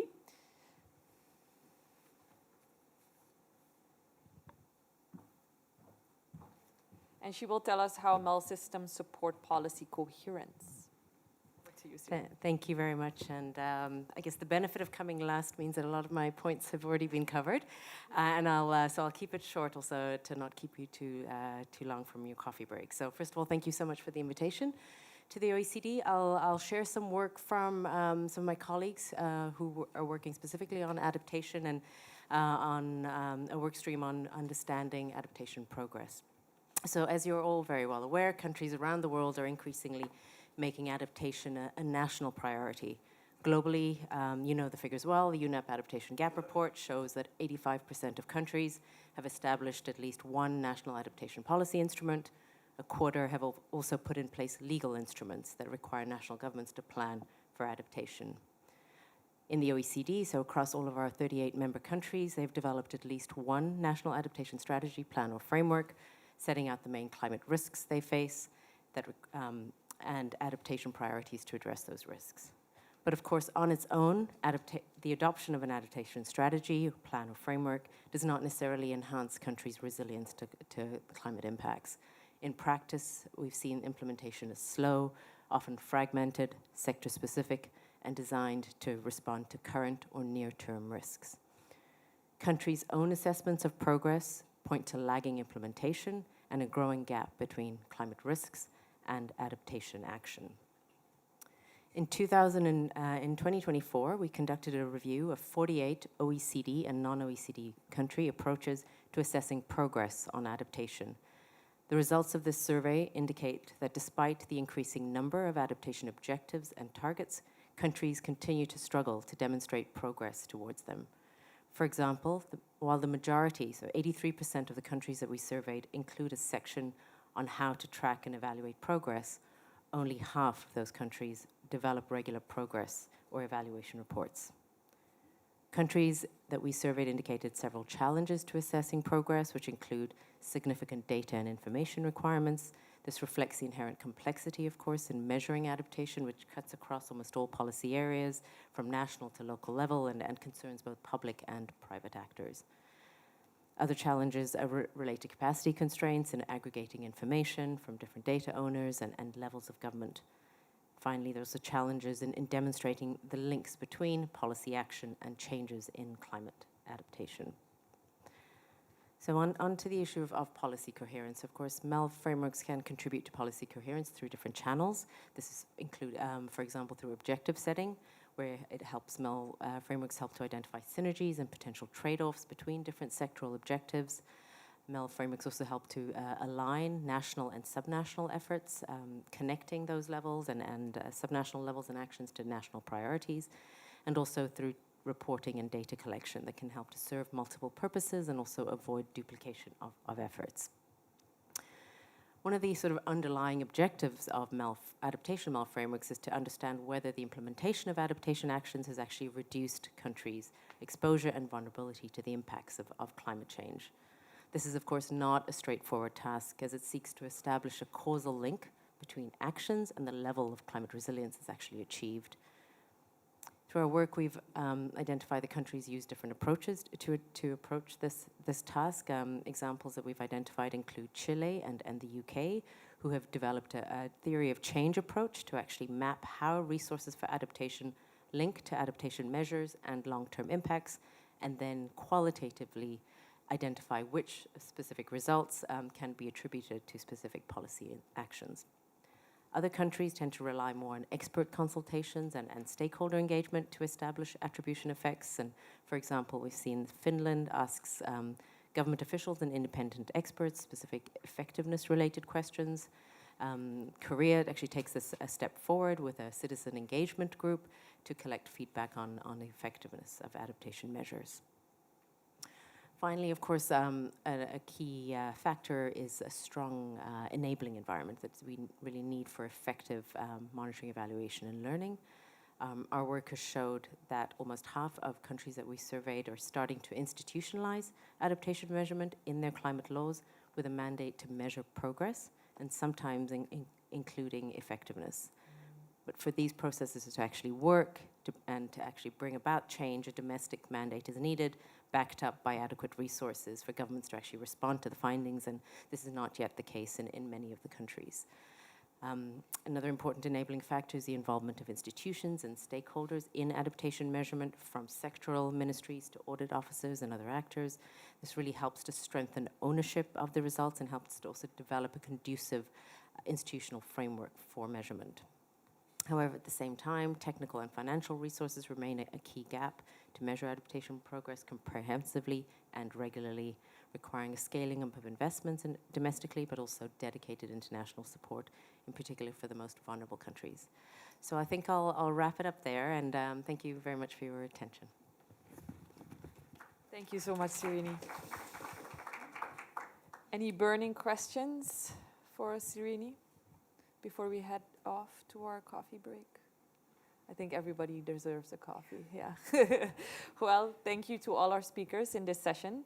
I think we've had some really good diverse views in terms of, we had from the country's perspective and also the entities helping implement the countries with their MELs, and also entities funding, like sort of funding mechanisms and so on.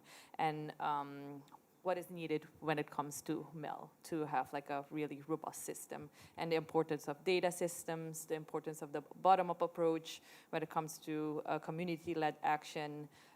We also heard the importance of capacity building of these communities, because they are the ones on the ground and providing that information.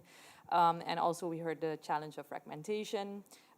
So the importance of developing robust MEL systems so this can be mitigated and ultimately lead to not a project by project, but a more programmatic approach and lead to real adaptation on the ground. So thank you all so much for this. This has been very, very good discussion and very good input as well.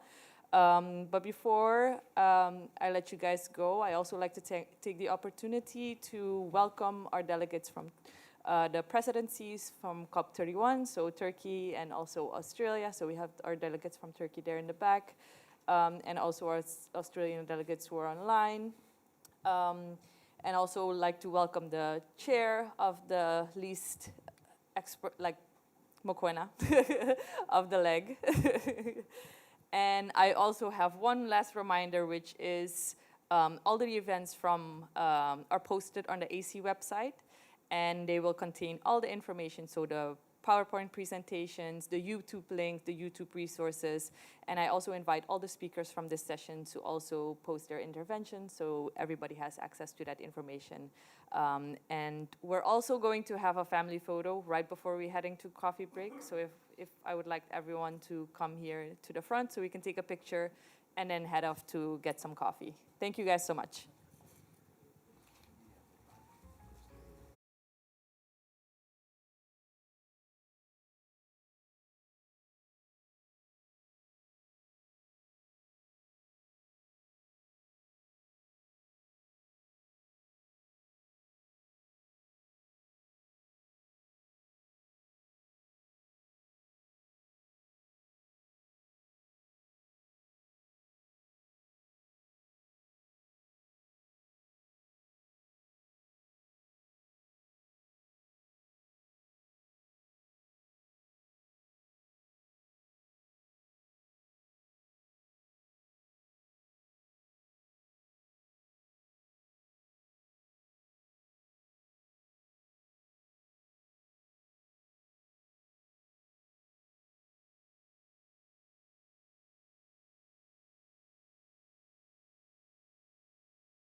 we'll now start with the video presentation that I promised you guys that will come, and it's from Emily Beecham, who's a MEL expert. So maybe we can start by showing the video.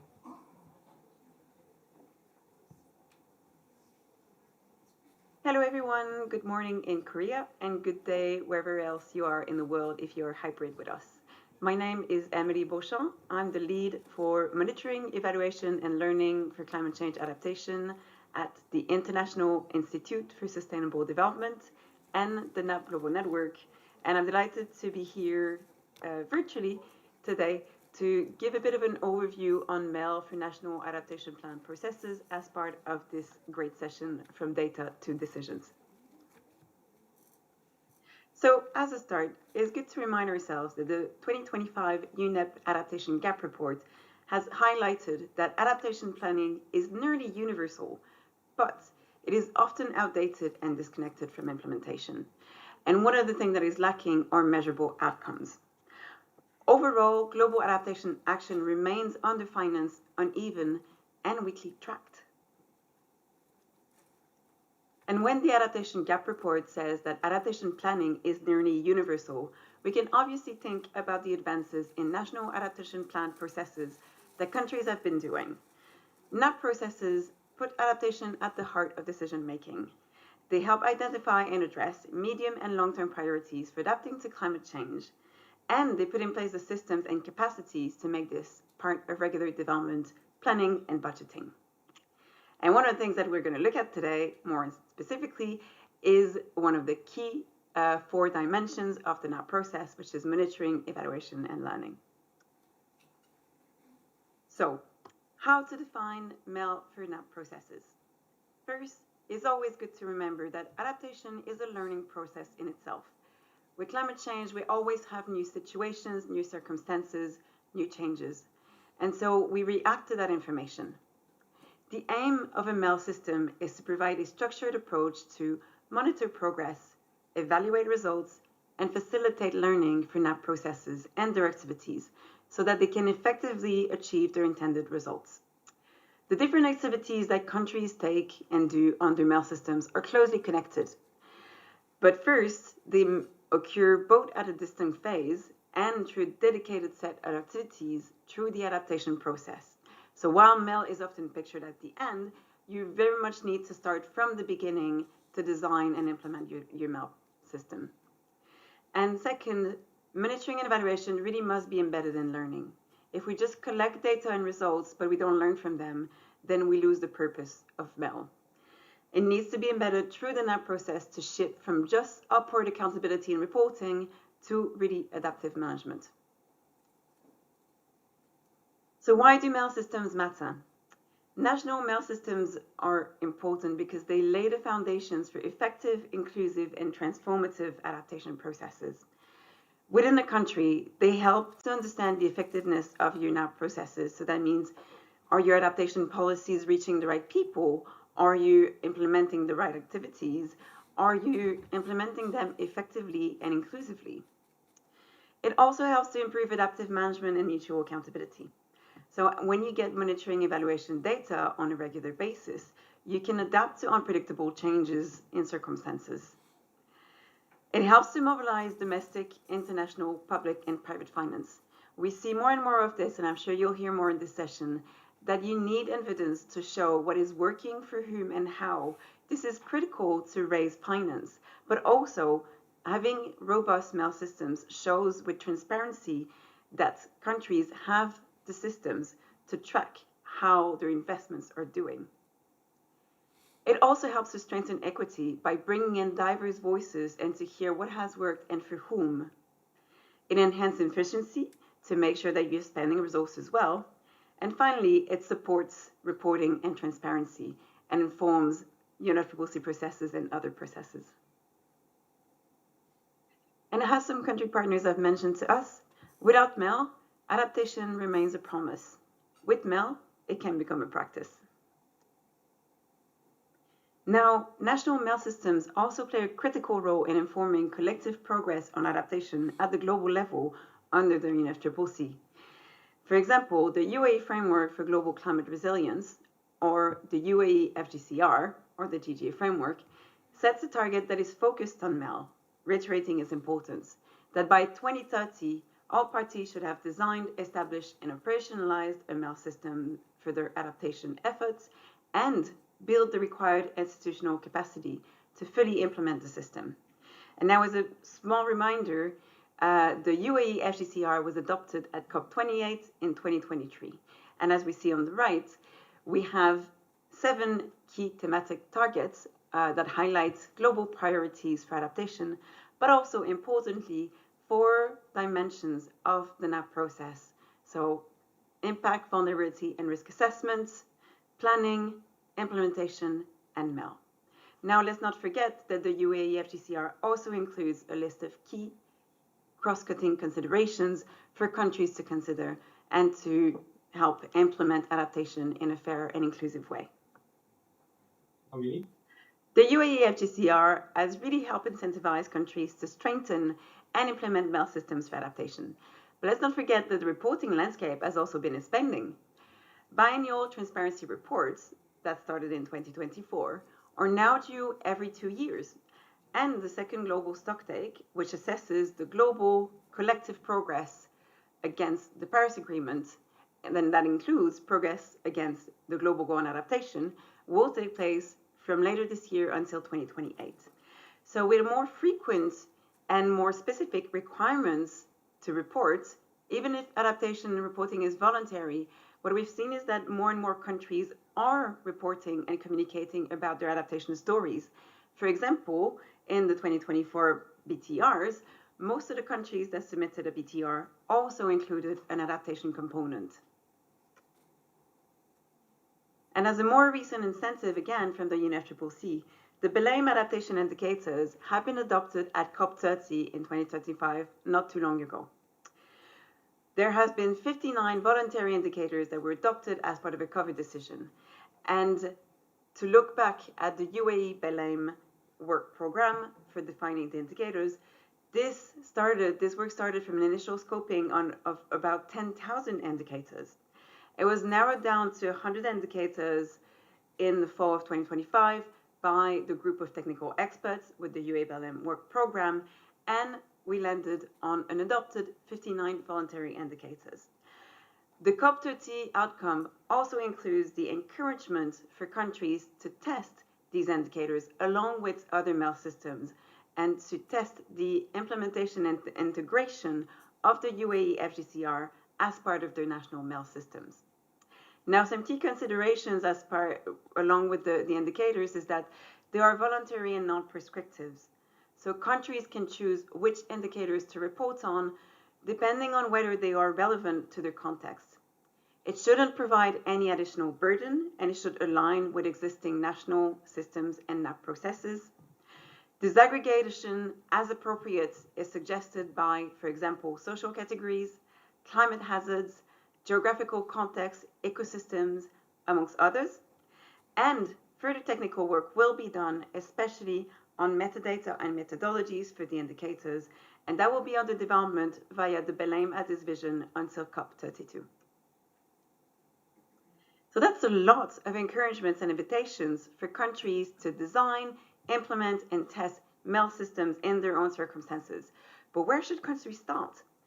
And we want to share here a key reminder that for national MEL systems, the priority is to identify national indicators and MEL components that suit your priorities, and then to align it with the global frameworks. You can use UNFCCC instruments like the BTRs, the ADCOMs, the national communications, and align with the UAE FGCR structure to make it easy for the UNFCCC and the global stocktake to understand how your information and how your adaptation story is organized. But you can also say your adaptation story in your own words, in your own ways. This ensures that you can contribute to the global progress assessments via the global stocktake. And it's really important to bring up the visibility of adaptation and to understand what are countries doing in terms of their adaptation efforts, what is working for whom and how. So we suggest to design one national MEL system for adaptations that can serve these multiple purposes. That's the most efficient and inclusive way to go about. So where do we stand in terms of MEL today in our processes? What are countries implementing? What are the key components? What's been done? What's been left behind? Well, for that, I'll partly invite you to look at our platform NAP Trends, which includes key information about NAP documents, and we analyze that on a regular basis for every document. We have also done, in September 2025, we have published a synthesis of MEL for NAP processes, which includes an in-depth analysis of the different MEL components that are included in NAP documents. And that's very useful if you're revising your NAP, starting with your NAP, or even if you're interested in more specific components as part of your implementation. But with this slide, I also want to point out the huge increase in integration that countries have done on MEL as part of the NAP documents in the past 3 years. So for example, with regards to MEL frameworks, only 38% of countries included a MEL framework in their NAP document in 2022. We now have 73%, a majority doing this in 2025. Similarly, 67% of countries now include indicators that are defined in their NAP document, and 84% of countries are committing to progress reporting in their NAP document. So this is a lot of progress, but it's still work to be done, especially in the evaluation and learning parts. Now, before we end, I'm just going to leave you on 3 main thoughts for you to keep in mind as part of the rest of the session. So there's a lot to think about when you want to design and implement a MEL system, but we've zoomed them into 3 main key messages that we'd like you to keep in mind throughout this session. First, that a small functional MEL system beats a comprehensive nominal and non-functional one. You don't have to do it all at once. You can develop and implement your MEL system using a phased approach. So don't be scared of piloting, validating, and then expanding. This is where we actually see the most efficient and fast implementation. Second, MEL systems don't run themselves. People, when thinking about MEL systems, often jump to the data, the protocols, the systems, but actually there's a lot of people skills and relationships involved. MEL systems need clear rules, coordination mechanisms, and sustained capacity and budgets across ministries and other agencies to make things work. It's also very much a people's thing. And last here, but very much not least, integrating gender equality and social inclusion consideration shouldn't be an afterthought. It's essential to ensure that adaptation actions address the root causes of inequality and aim for just and systemic changes. If we don't pay attention to vulnerable people and places in our MEL system, how can we claim that they have addressed vulnerability? So it's really important to integrate that from the onset. So I hope these explanations, framing, and short takeaways have been useful for you today. I'm going to leave you by saying that sharing a few resources, mercy with excitement that we have a forthcoming new practice brief on steps to identify and implement adaptation indicators for your national MEL systems. That's coming out right before the ESBs. I will also share the QR codes of 2 of our flagship publications. The first, of course, the toolkit for monitoring, evaluation, and learning for the NAP processes that has been published in collaboration with the Adaptation Committee. We warmly recommend it. And also, if you have feedback from it, please do share it, as we want to update it in the next few years. Also, an online course that has been based on the toolkit, and that is free, self-paced, and that is made for adaptation practitioners with general knowledge of MEL. On this note, I hope these framings, context, and key takeaways have been useful. Please do share any feedback or questions. I think that Carlos can help facilitate this. And I wish you a very productive and fun session on MEL. I know that a lot of expert practitioners and countries will be sharing their experience and lessons. So thank you very much for your attention and enjoy.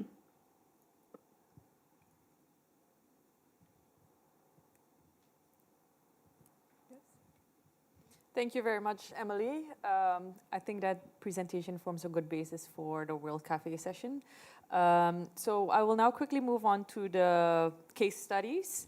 But in the interest of time, we'll only show one case study, which is from Grenada, but the other two will also be posted on the website. So in case you're interested, you can also go on the UNFCCC website or the AC website to get those other case studies. So over to the case study video, please.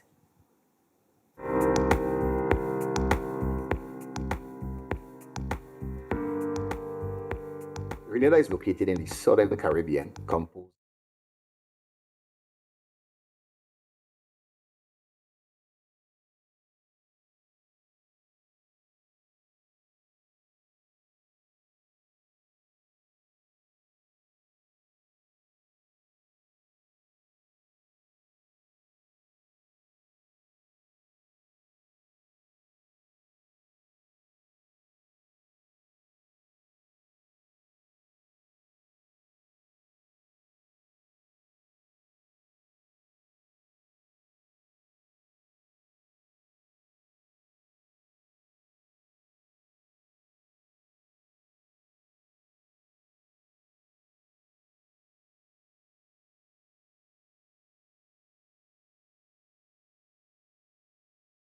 their actions over a 5-year period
Thank you, Grenada, for that great case study. We also had great case studies from Rwanda and Zambia, so we also like to thank the contributors to these case studies for their efforts as well, and these will be posted on our website.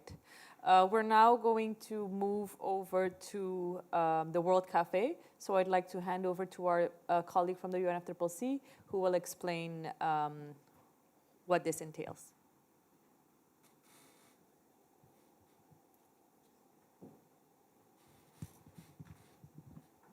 Okay, thank you very much, Tiffany. So now we will go to a very quick activity because we know we've been hearing a lot of presentations for a while.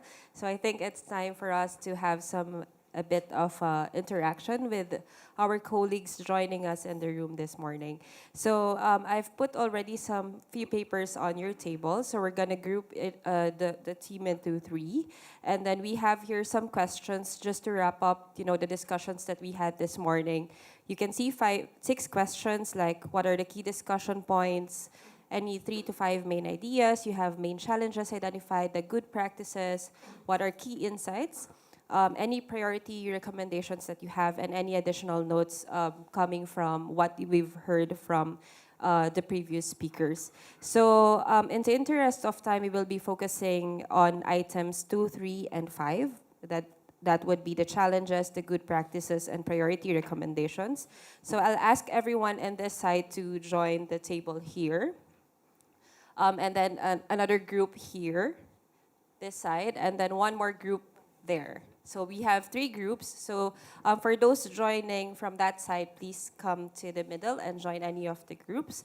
We're gonna give you 10 minutes in total to fill out the question. 10 minutes in total. In total, yes. And then after that one, maybe we can hear from any of the rapporteurs from the group to share what you have discussed in the breakout. So with that, we'll give you the time now to think, and then we look forward to hearing from you in a bit.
three tables, so it's 5 minutes remaining, so we should be done by 11:50.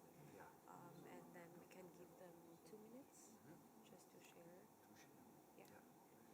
So all the points, sharing all the points by the rapporteurs. I think that would work. Yeah. And then we close by, after that one. The presidency will make a statement before closing. Right. Tiffany will close. Yeah. Synthetize close. Exactly. I'll just try to get the white papers later, so if you want to look into the specifics of what they provided. Okay. Okay, I think we have enough time for the next part. Thank you so much. So we start the next session. Yes.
Okay, we ask the group to wrap up the discussions and then we'll go back for a quick report back.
Okay, so I think we're ready for the report back. I hear a lot of insights from the groups. I hope that the rapporteurs will be able to wrap up and provide us at least a gist of what you have discussed. So maybe I'll start with this group and then followed by the group over there, and then we'll end the report back from this group. 2 minutes, Ivy? So we try to keep it very simple for the reporting. The main challenges we identify are a few things. For example, is the consistency of the indicators understood by different parties, and also the priorities and understanding of different stakeholders, just that application indicators, and also how to upscale the indicator for the MEL due to finance or resources constraints, and also the accessibility and availability of the data sets. And also there are pressures of fragmentations, institution pressure, are they required to do things that are silo, and then it will be a burden for some of the institutions. So for the good practices, as a summary, we talk a lot about the legally binding, because the example from PNG and also from Turkey, our presidency of COP31, they also mentioned about how they use the climate law setting to actually implement in the different regional and local government to execute their own local adaptation plan. And that's how they put together as their national adaptation plan as a whole. So I think like we talk about the importance of how we use the law to implement in that. And also, we also talk about how we can enhance the resilience of existing policies instead of like having only new things introducing, but reviewing what is existing and then how we can like implement the climate resilience part into those. And for priority and recommendations, we talk about the investment in data collection. So we think that like data are the basics and foundation of setting up everything. And also the collaboration between different institutions is very important. And also the regular capacity building from time to time is also very crucial for the MEL to continue working. And also keep things very simple and also like executable are also a very key factor for the success in continuing.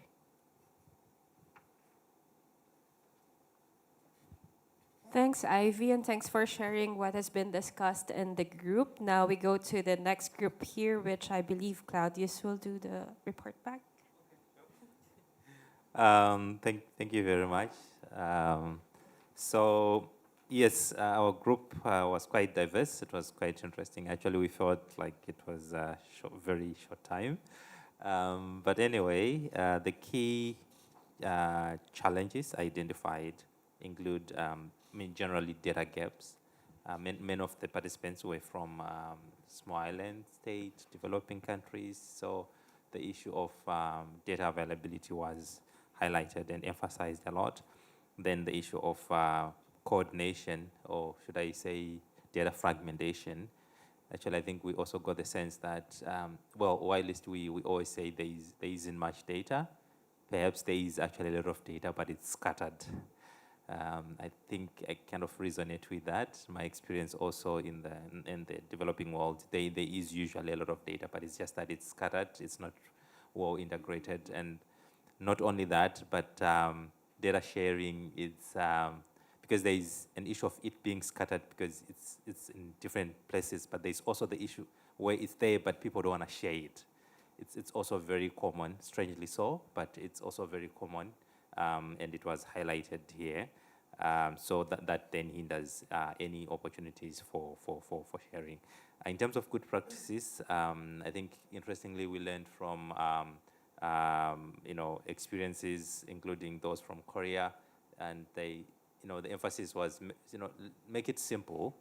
Start with what you have. Even Excel can do a very good job, so don't try to be fancy. Start from the basics, and then build on it. At least you've got something to work on. And then I think one interesting point also on good practices was that you should try your best to link projects to NDCs and NAP,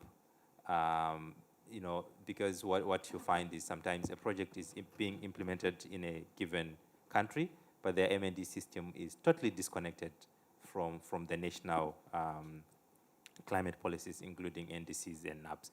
So we feel that that's really a good practice also, which even for perhaps institutions like GCF and other funders, we can use that opportunity to review the projects and make sure that there's actually alignment between projects coming from countries and their NDCs and NAPs. And then in terms of perhaps recommendations, just one key recommendation was whatever data is available, make it publicly accessible, create dashboards, let people access the data. It might be little, it might be few, it might be whatever term you want to use, but at least make sure that it's accessible to everyone, and then that allows you to build from that and do better next time. Thank you. Thank you, Claudius, for sharing that one. And then let's hear from the last group, Hyewon. Hi. Our group was comprised of GCF, UNDP, IGAD, but also from Mauritius and Lao PDR. So both mix of national and multilateral colleagues from the group.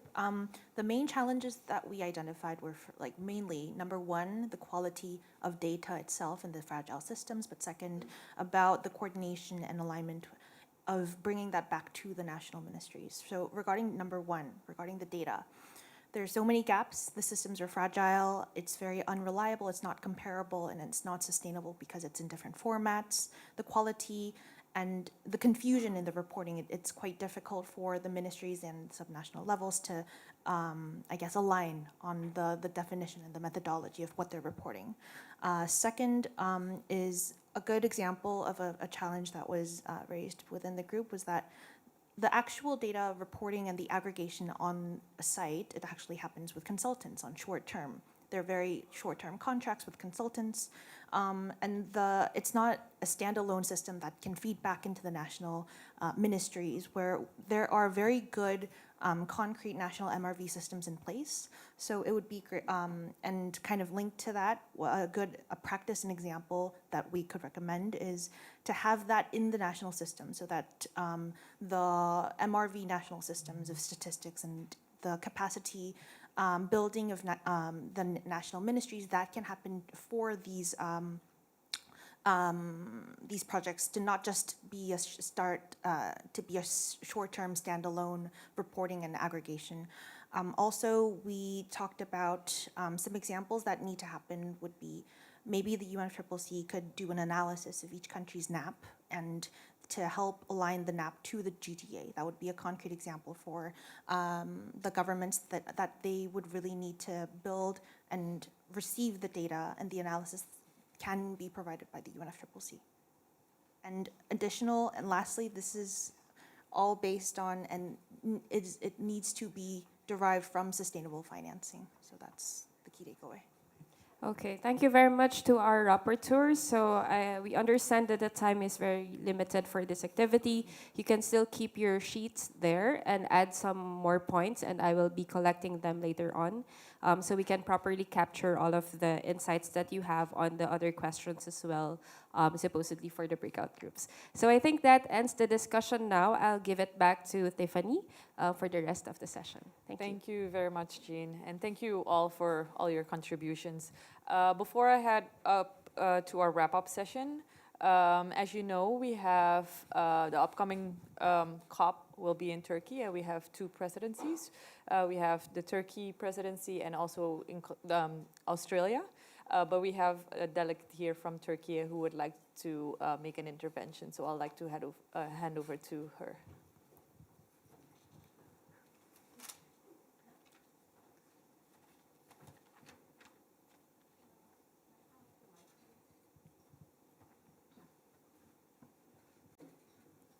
You can also do it from here if you want.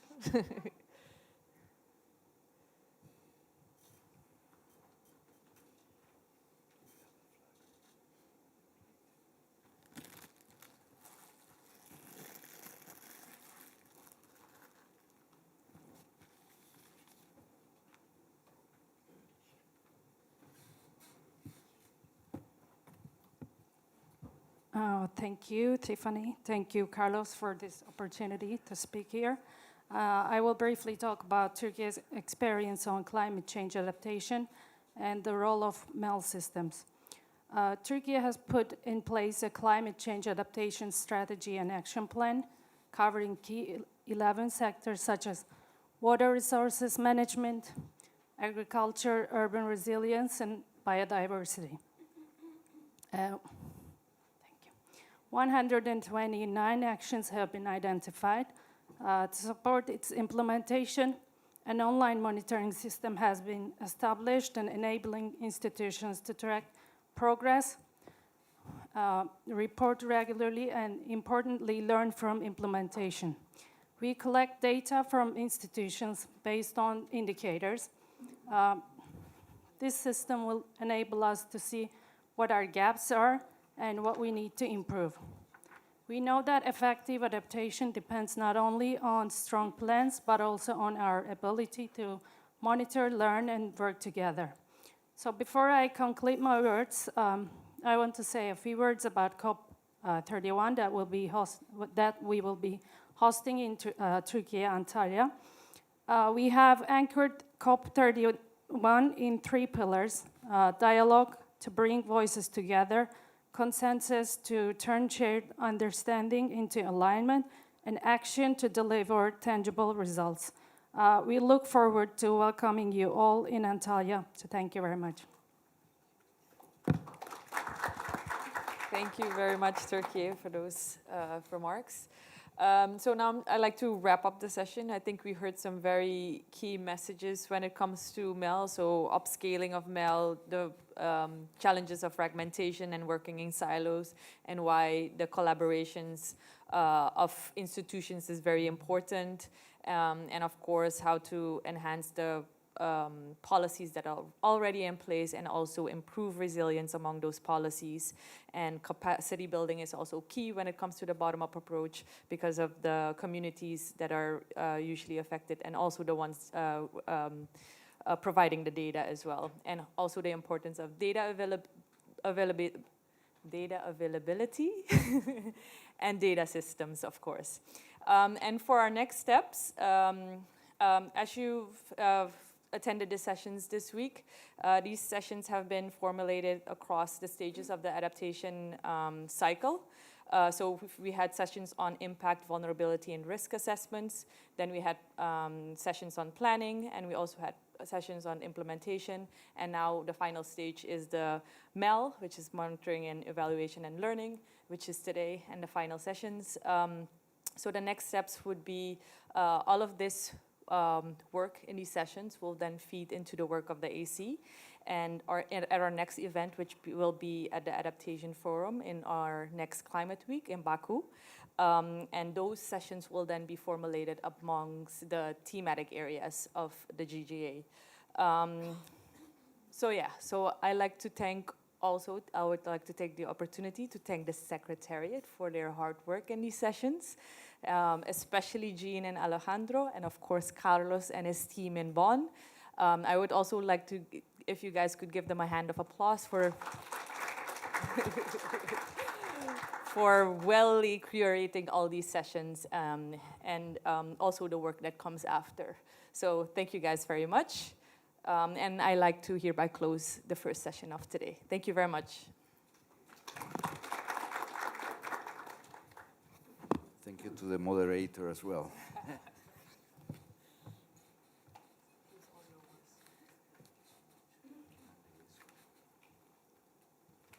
So we will move to the next session right now, and for this I would like to invite them, Angela Rivera from the AC, to take the podium.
Thank you, colleagues. Welcome back again, everyone, and thank you for staying with us in this second session. We will now move into the second part of our session, which focuses on the interactive discussion and collective reflection. Building on the insights from this morning, this segment is designed to capture perspective, experiences, and recommendation. As you know, your inputs are very essential. They will help us shape key messages and potential next steps emerging from this event. And also, I would like to thank Tiffany as previous moderator and the secretariat and all of you for their hard work during this first morning session.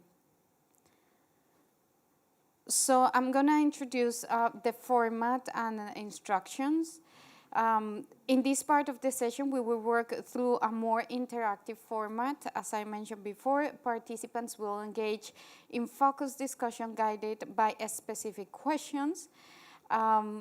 You will be contributing either through breakout discussions or plenary engagement, depending on the setup.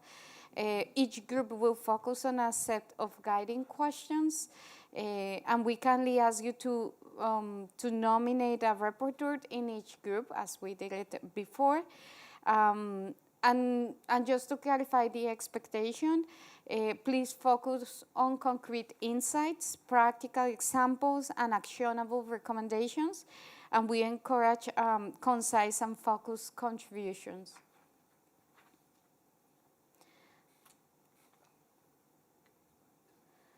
Now, I would like to invite to our panelists. We have some presentations and interventions, and I would like to invite Tiffany, who's next to me, as an AC representative who will be highlighting MEL systems as the backbone of the GGA tracking and discussion integration across the existing systems. And we also have the opportunity to listen McKenna France, who is the chair of the LDC group, and also a LEC representative, co-chair, if I'm not wrong. And we have Yu John Kay, who will also share with us some insights on this important discussion. So now, let me now go into the presentation of Tiffany. Tiffany, you have the floor. Hi again, everyone. I promise this is the last time you guys will hear me speak. So I will quickly give you guys a presentation on translating BELM adaptation indicators into national MEL systems. This session builds on the earlier discussion on how MEL systems can support decision making, and now we will focus on how this translate into operationalization of indicators under the GGA. So the objective is to explore how global indicators can be meaningfully integrated into national systems and ways that are practical and relevant for parties. We will focus on feasibility, usability, and country-driven approaches, and create space for exchange on experiences, challenges, and also solutions. If you can go to the next slide. So this slide is on the timeline. It provides an overview on the global goal on adaptation as established under Article 7.1 of the Paris Agreement. Since then, parties have advanced work through successive CMA decisions, including the adoption of the UAE framework for global resilience, which sets out thematic and dimensional targets. This was followed by the launch of the UAE work program on indicators and further guidance under the Baku Adaptation Roadmap. Most recently, parties adopted the BELM adaptation indicators along with activities for the next phase of work. Together, this provides the policy and technical context for translating indicators into practical national application. Next slide, please. So on MEL, so monitoring, evaluation, and learning systems are central to this discussion. As shown here, MEL systems support tracking progress on adaptation, informing policy and planning, and strengthening evidence-based decision-making. Importantly, as implementation progresses, MEL systems are increasingly expected to move beyond tracking activities. They are becoming tools that support adaptive management and continuous learning, helping decision makers respond to evolving risk and conditions. And this shift is essential for assuring that adaptation efforts remain effective and responsive over time. Next slide, please. In this context, the Adaptation Committee plays a key role in supporting parties. The committee provides technical support and guidance, as well as inputs to reporting knowledge and learning processes. As requested by parties, it also supports implementation of the UAE BLM framework for global climate resilience and contributes to improving adaptation-related reporting. This work is carried out in collaboration with other constituted bodies, including the Least Developed Countries Expert Group and the Consultative Group of Experts. Overall, the aim is to ensure that parties are supported in strengthening MEL systems and advancing adaptation efforts. Now we're heading over to ongoing work under the GGA. So parties are continuing to advance work on indicators to measure progress towards the GGA. This includes the BLM adaptation indicators developed under the UAE framework. At the same time, technical work is ongoing to improve methodologies and metadata and identify data gaps and synergies. This reflects an iterative process where indicators are refined to ensure they are robust, usable, and also relevant. These efforts are essential to support consistent tracking of progress and informed decision-making. Now moving on to integration in national context. So a key question is how these indicators can be used within national systems. This requires building on existing national processes, including national adaptation plans.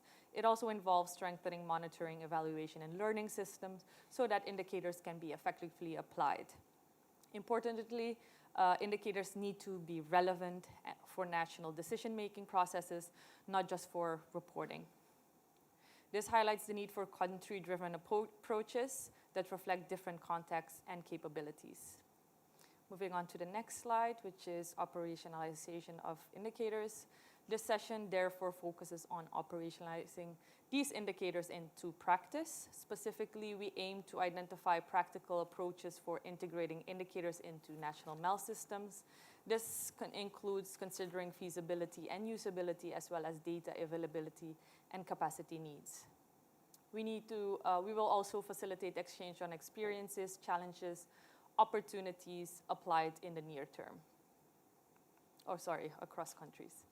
And the intention is to move from concept toward practical solution that can be applied in the near term.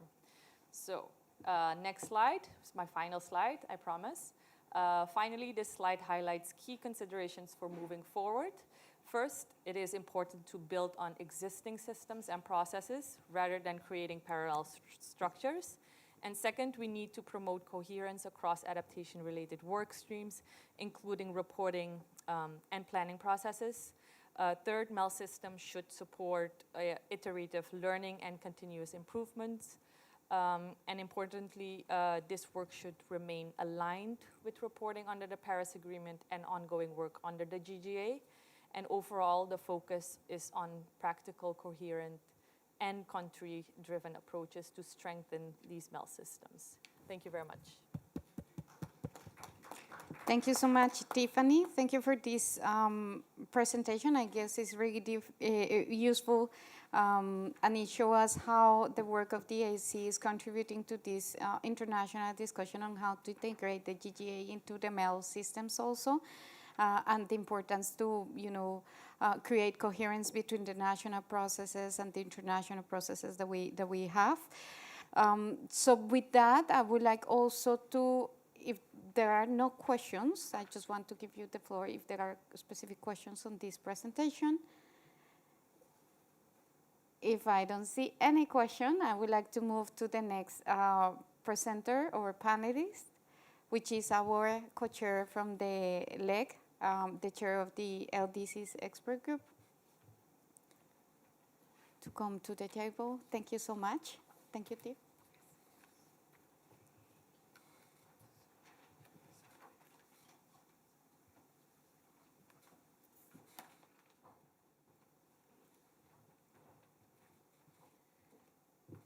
Thank you so much, Mokeona, for coming here, and I give you the floor to share with us your presentation.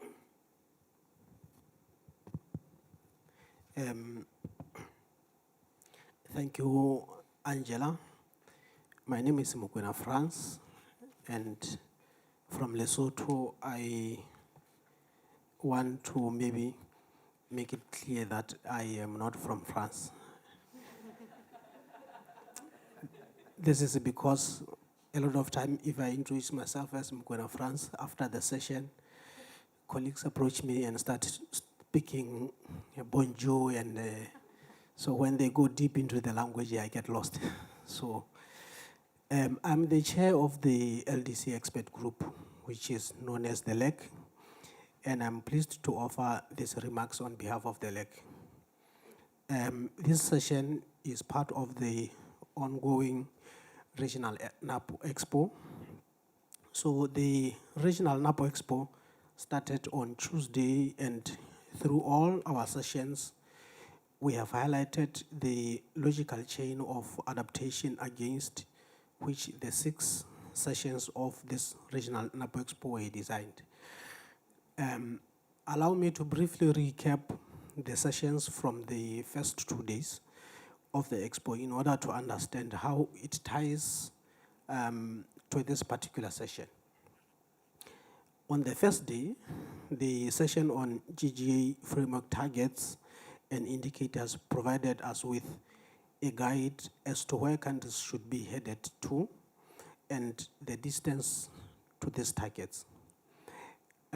So this was followed by a session on risk pathways, which helped us to trace risks through exposure and vulnerability to impacts and systemic consequences with specific entry points for adaptation at each stage. So the risk pathways and GGA framework targets supported better design of adaptation priorities through the Why Adapt session that took place on Wednesday. This Wednesday session was followed by a session on deployment architecture, which centered around financing and implementation. So each of these sessions leads to this one, where we will focus on how we can translate the GGA indicators into national MEL systems. Having set of destinations, identified the barriers, designed the response, and structures the financing, we now ask, how do we know it is working? So the updated NAP technical guidelines are clear. MEL is not just a reporting obligation at the end of the process. It connects one iteration of the adaptation cycle to the next, feeding learning back into assessment, planning, and implementation. This session sits within Module D of the updated guidelines, which walks countries through systematic data collection, periodic evaluation and learning, process reporting, and synergies with interactions reporting, which internationals reporting frameworks. Countries are encouraged to establish or strengthen monitoring and evaluation systems to track progress in implementing their NAPs. This should be supported by systematic data collection, including clear protocols for gathering information aligned with NAP and global goal on adaptation framework targets and indicators. Countries are also encouraged to monitor and document climate-related events to improve understanding of impacts, vulnerabilities, and risks, and to inform future adaptation actions. For evaluation and learning, countries should regularly review progress and identify areas where new or enhanced adaptation solutions are needed to address emerging risks. Periodic evaluation, including independent assessments where possible, can help assess the effectiveness of adaptation action. Capturing lessons learned is essential to improve future learning and decision making. Countries are also encouraged to assess whether adaptation interventions are effectively reducing vulnerability, strengthening resilience, and achieving intended outcomes to support continuous improvement of adaptation efforts. So in 2015, the LEC developed a technical paper titled Monitoring and Assessing Progress, Effectiveness and Gaps under the Process to Formulate and Implement NAPs or National Adaptation Plans, the so-called the MEL tool.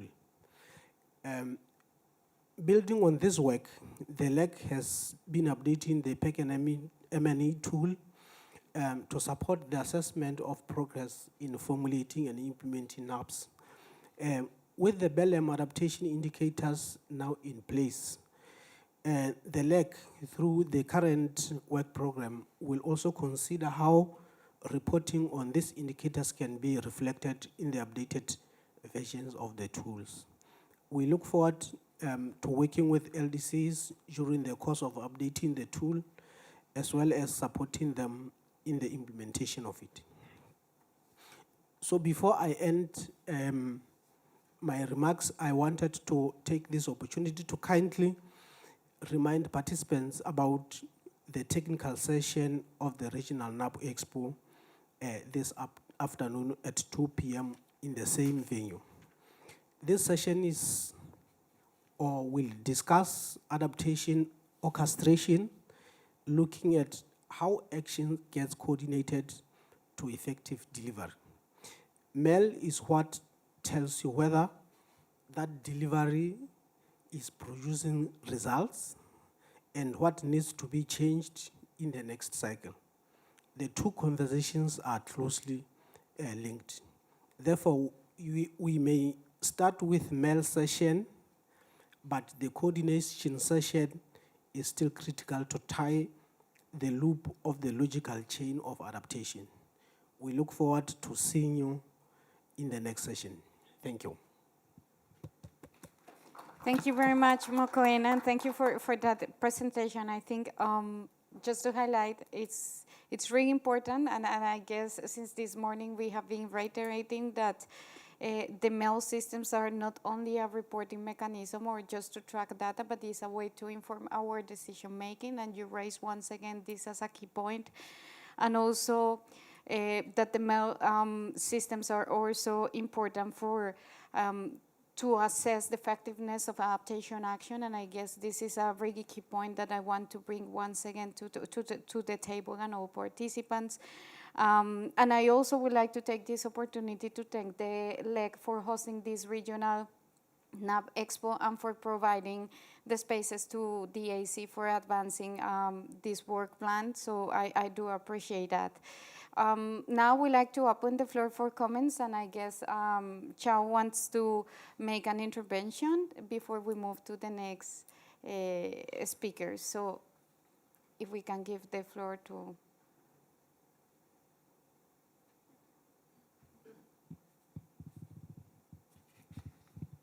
Yep. Please go ahead, and thank you so much. And I would like also after that to invite other participants to make questions if you would like to raise. Okay, parties. Please go ahead.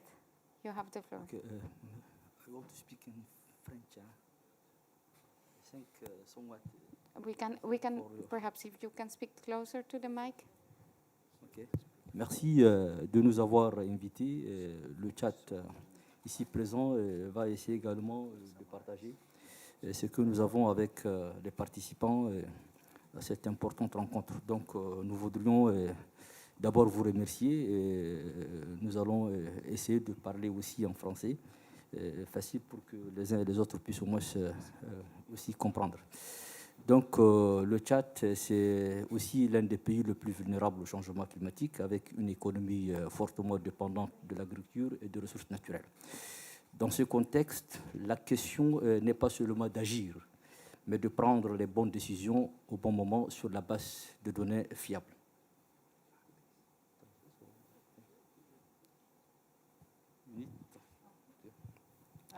Donc aujourd'hui, le Tchad dispose de nombreuses Could you please just give us a second, because perhaps we can have someone who's going to help us with the translation, and thank you, Chad, for that. Thank you so much for helping us with the translation. No worries. Even though I don't have a French name, I'm French, so the opposite of our colleague. So Chad just would like to share some of their insights. Yeah, that's basically what they said before they started their intervention. Thank you. Merci. Aujourd'hui, le Tchad dispose de nombreuses données climatiques et sectorielles, mais ces données sont fragmentées, peu harmonisées et surtout insuffisamment utilisées dans les prises de décision. It's really important for Chad to take good, timely decisions based on data. They have a lot of data, but it's fragmented.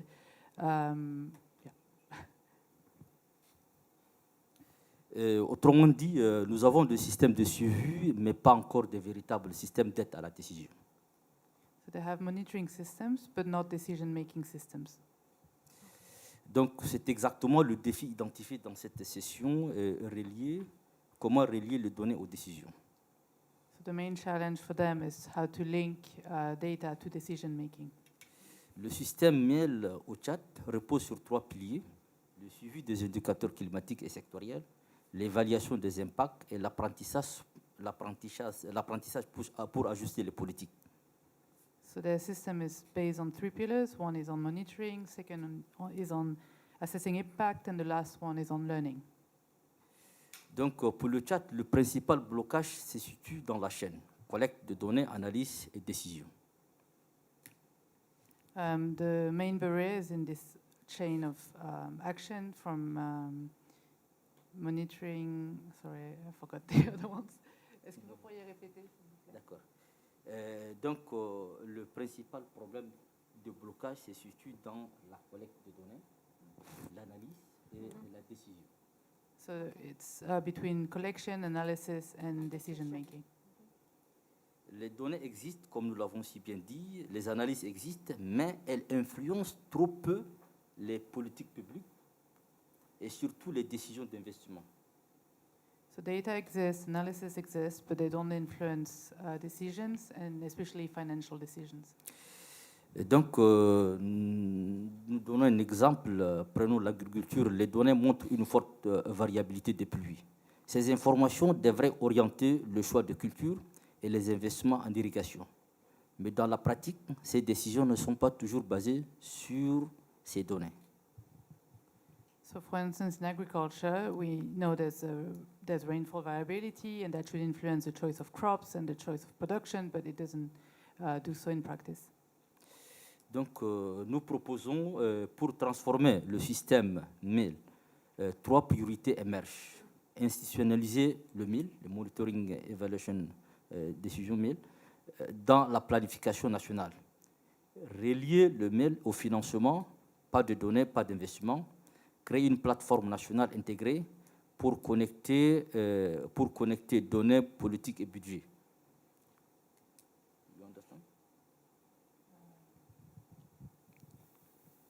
So they have 3 priorities. One is to institutionalize MEL systems in national planning, linking MEL to funding, and creating an integrated platform to collect political data, or policy data. Et donc, pour finir, nous pensons qu'il est important pour le Tchad, le défi n'est pas de produire plus de données, mais de transformer les données en décisions concrètes. So the main challenge is not to create more data, but to transform data into decisions. Donc, je pense que vous avoir fait partager un peu. Merci pour la présentation. Thank you so much for the presentation. I do appreciate that, and thank you for sharing that, because I have to confess that we have the same problem in Latin American countries. You know, we generate data, but we don't know how to use data and inform the decision-making process and introduce this data into national policies at the end. And I guess all of us, we face the same difficulty, no? How to translate the data into tangible action in our countries. So thank you so much for that. I would like also to invite other parties if they would like to bring short interventions, ideas, or questions on this regard.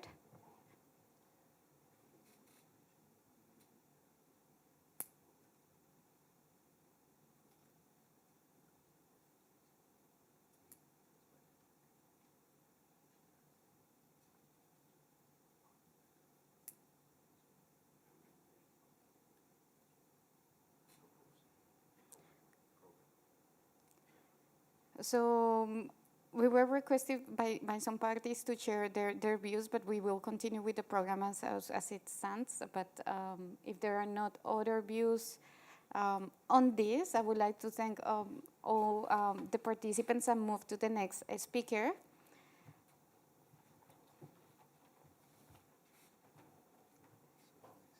Which is Ju Jeon K. Apologies if I'm not pronouncing well, but thank you so much for joining us. Okay, thank you, Angela. So my name is Juyeon Kang from the Korea Environment Institute, which is the research institute under the Prime Minister's office. And actually, the Korea has adaptation dedicated center, which is called the Korea Adaptation Center for Climate Change.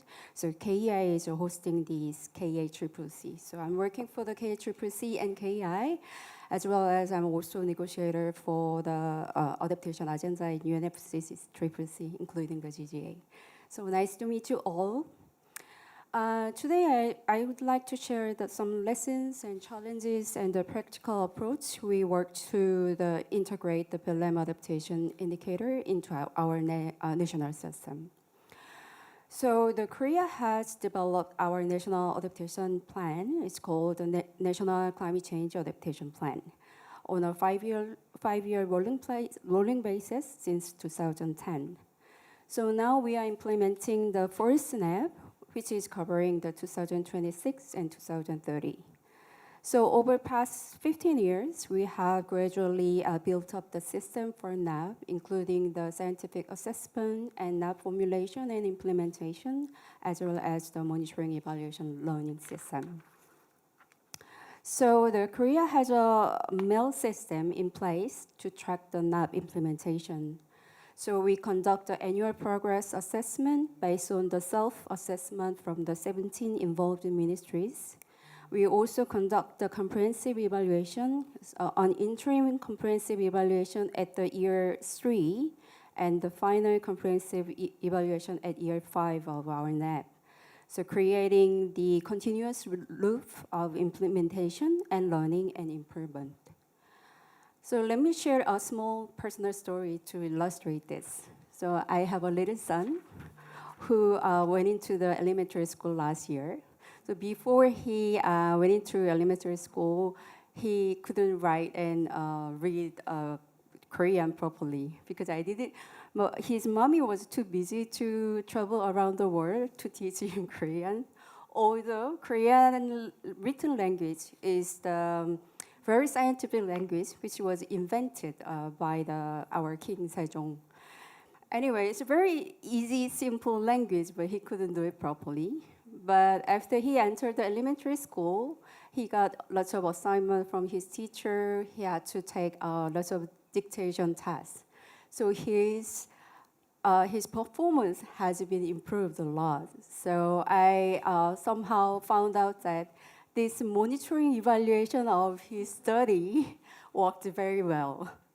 So our MEL system is like that because I mentioned that the annual progress assessment is based on the self-assessment. So it's more like a monitoring system. And we have a comprehensive evaluation system, which is more like a test.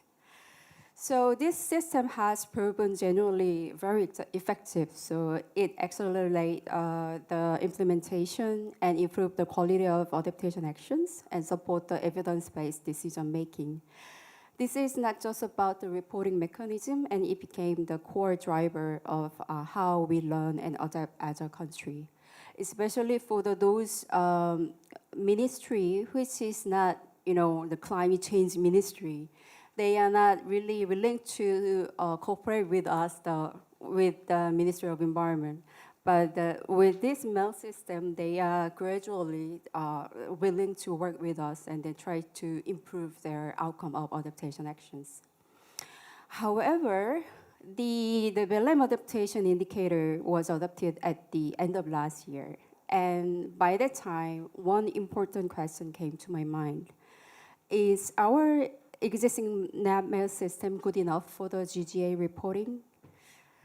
Most of our MEL indicators are actually process indicators. So those indicators tell us whether the policy measures have been carried out or not.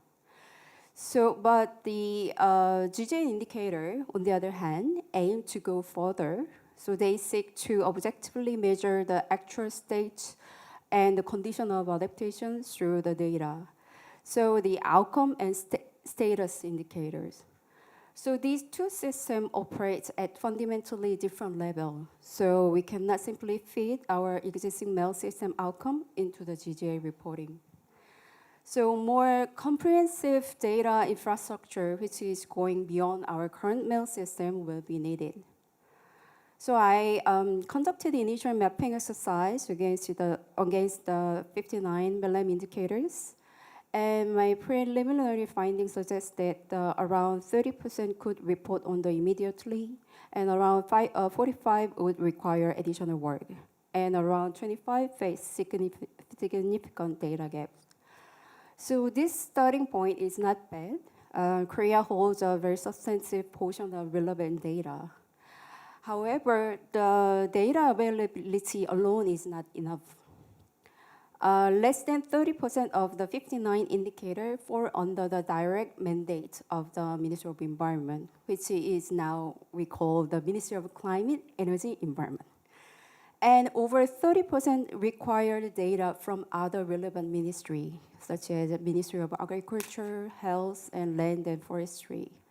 So reporting on the BLM adaptation indicator is by its very much nature as a cross-government effort.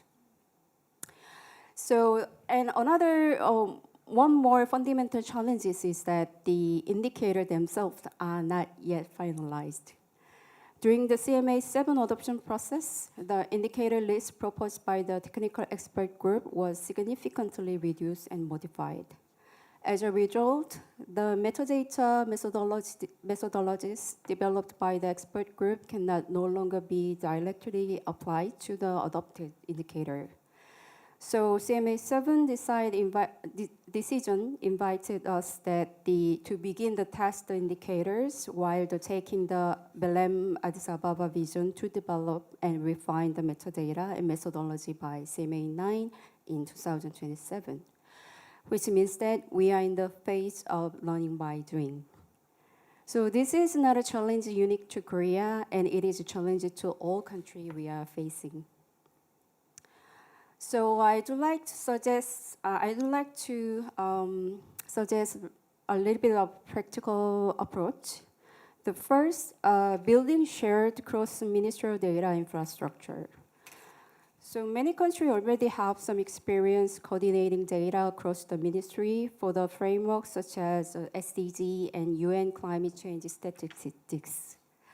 So common data pool already there. So we can use those common data pool for the BLM adaptation indicator reporting can build on this existing collaboration mechanism. And second approach I would like to suggest is that starting with the target-based approach and scale up gradually. The recent OECD report was highlight that the BTR2 offer a valuable opportunity to begin the structuring adaptation information around the target of the UAE framework for the global climate resilience. So for me, the realistic pragmatic path forward seems that the target level reporting in BTR2 first, then we can progressively moving forward to the indicator level reporting after 2027. These kinds of learning by doing will ultimately determine how ready we are when the indicators are reviewed in 2029. So thank you very much for giving me opportunity to share the Korea's experience. I hope all of you enjoy your time in Korea and safe flight back home. Thank you very much.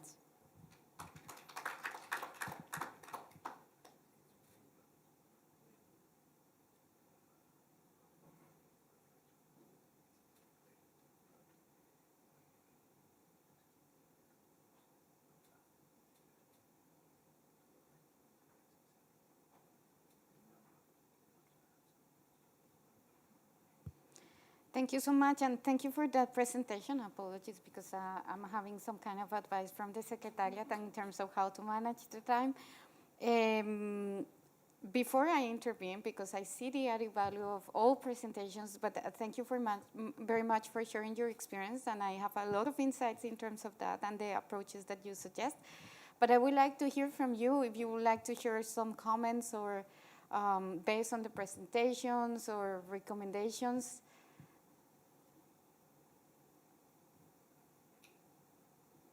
Perhaps from my side, and I can trigger some kind of discussion here. And I appreciate you, Jun, for this, and I'm really impressed, I have to confess, when you said that 70 ministers are engaged in this process, which is, it shows us that this is a cross government effort, as you mentioned. And that's one of the main challenges, and you raised in the previous sessions that the coordination is a key issue. And I have to say that I confess that. I work in the Ministry of Environment for 8 years, and in other ministers and in the government, and I face that challenge. And most of the entities beyond the Ministry of Environment, they think that adaptation is only in the hands of the Ministry of Environment, which is not true. And we need to work together to implement the adaptation action. So I'm really impressed with that comment, and also how you decide to have an evaluation every 3 and 5 years in terms of the status of the implementation. That's a really good example. And it's the same in not only in the adaptation plan, but also in the NDCs. You know that some countries are using the NDCs as a mechanism to include the adaptation communications, the priorities and needs on adaptation is the same. The implementation of the NDC is cross-sectoral.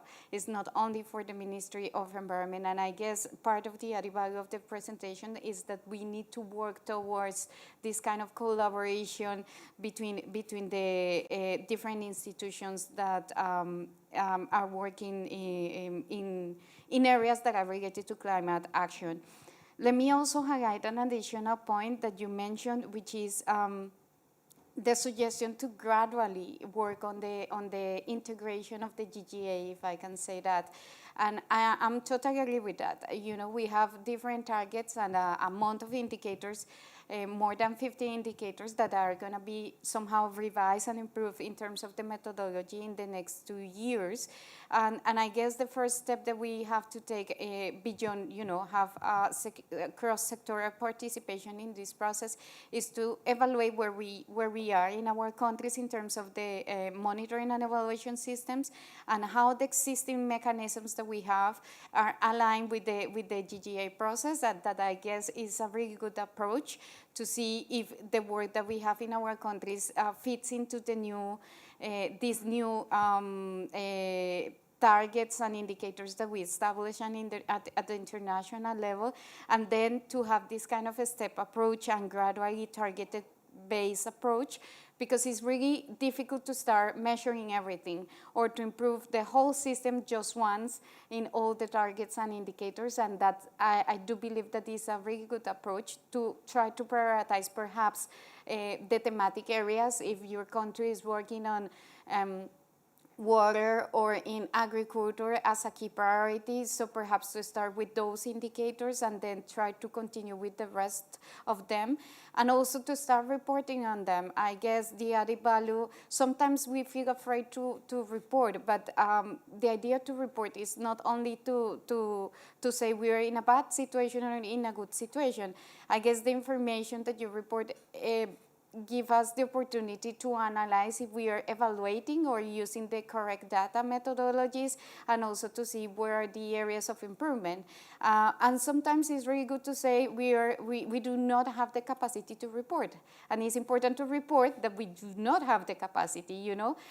It's just to get some kind of, you know, different kind of perspective, and we shouldn't see this kind of reporting mechanism as an additional burden, but as an opportunity to improve the generation of data and to trigger national processes that could help us to move forward the adaptation action. Just to raise some comments that I want to bring, and also to highlight the additional value in terms of your presentation and your experience that I really see as a good example for our future work in our countries. So I would like to hear if there are any other views on this. Yeah, sorry, just wanted to take the opportunity as well, since we have Julian on the floor. I'm Jean. I work as the Climate Action and Adaptation Specialist at the UNFCCC Regional Collaboration Center for Asia and the Pacific. Just for everyone to know that there's the regional presence of the Secretariat in the region. We're based in Bangkok, and we work very closely with the Korean Environment Institute. In fact, last year we were invited to their international symposium on climate change adaptation, where they talk about monitoring, evaluation, and learning, and they are also presenting, they also invited countries like China, Japan, Korea, and other developing countries to have this exchange of information on how to do MEL, taking into consideration the global goal on adaptation. And I think that's a very good example of how regional collaboration and exchange is very much of high importance, especially for countries who don't know how to start their MEL, given all of the challenges that we've been discussing. So I hope that the KEI will continue doing that, and also the other regional partners, if there's an opportunity to do that, then at least we know that there are partners in the region who are doing the same, and will be happy to collaborate further into the same topic. Thank you so much. It was really useful. And the regional centers, they play a key role in all this process, and the technical support and capacity building. If there are no questions from the floor, perhaps I have one. And the AC was mandated in the previous COP to develop some kind of guidelines in how to introduce the GGA into the processes that we have. So perhaps based on your experience, and considering that you already evaluate how to integrate the GGA targets, some of them, or refine the MEL systems, what could be your main recommendation to us as AC members based on this work that we need to carry out in the next months or year, 1 year? We need to do it quickly, and it will be very valuable to get your insights in terms of what do we need to do, and perhaps what kind of guideline could be useful for the parties in this work. Okay, thank you very much for your question and insights as well. And I'm very happy to be here to discuss about this challenging question to all of us. When I prepared this presentation, I was really thinking about what is the primary goal of the MEL. And actually, to me, the primary goal of the MEL is to enhance the action in their own country. Although we have lots of opportunity to invite the GGA indicator to be included, but the primary goal is to enhance the adaptation in their own country. So I hope that, based on my personal experience, the MEL system, it takes a very long time to establish, because in our case, we were quite lucky to start the adaptation very early in 2010. That's why it took us 15 years to develop our NAP system to be in shape in this way, but it takes quite a long time. So, but for those countries who doesn't have a MEL system in place yet, then they are quite confusing with the GGA indicator as well as the MEL system, because they look same, but if you take a look at those indicator and system itself, it's totally different ideas. So I think you can give us very practical and easy guideline first, because In our group discussion earlier over there, we talk about the dashboard of the adaptation project. And I mentioned about the Excel file because our mail system starting from the Excel file first. So we can start something from the very easy thing, then we can develop it further. But you can give us, I think the AC guidelines give us a very long-term perspective on the mail system with the GGA implication reflected. Thank you so much. It's very useful.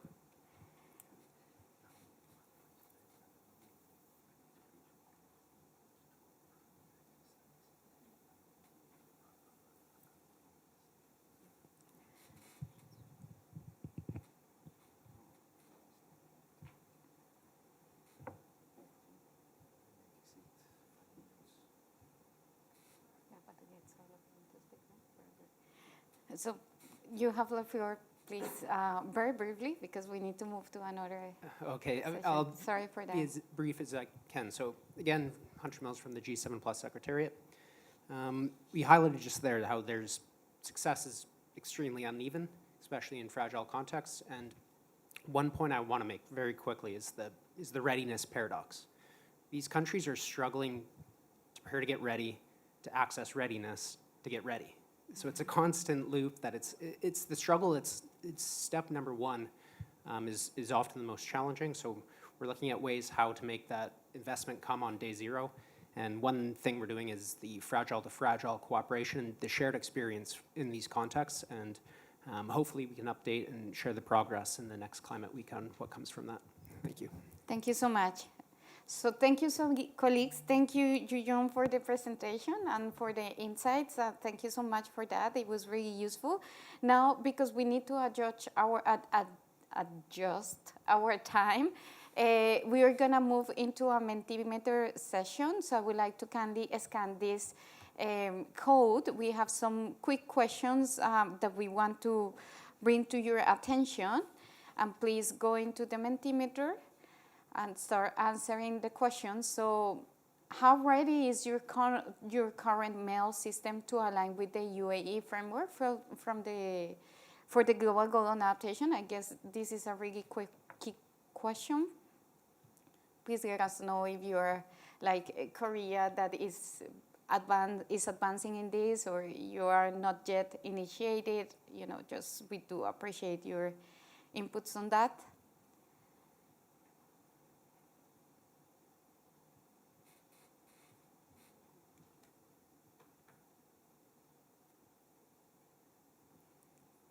Now I guess we are receiving some responses.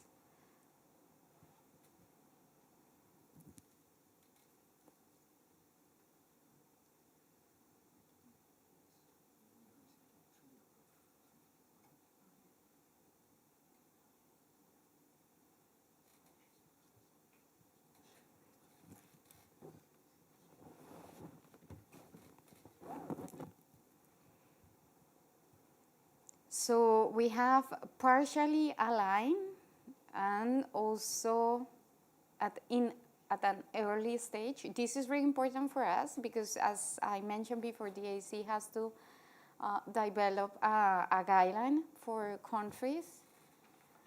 And most of you are in an early stage, which is clear to me that, I mean, we are just starting, and it's going to be an ongoing process and long process for all of us. But thank you so much for sharing. Let's move to the next question. What is the one priority action needed to strengthen MEL system for alignment with the UAE framework and emerging adaptation indicators?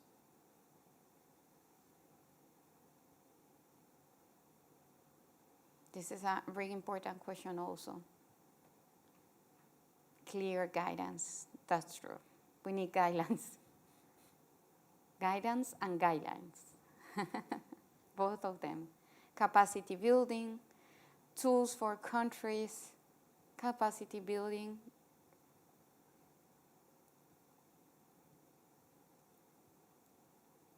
Strong interagency coordination from policy framework, data collection tools, AC convening platforms, maintain proper data, disaggregated data, resources to develop the MEL, harmonization to reshape current MEL system against the emerging GGA framework, and finalization of the indicators. That's an important thing, very important, because we're still discussing what are the final version.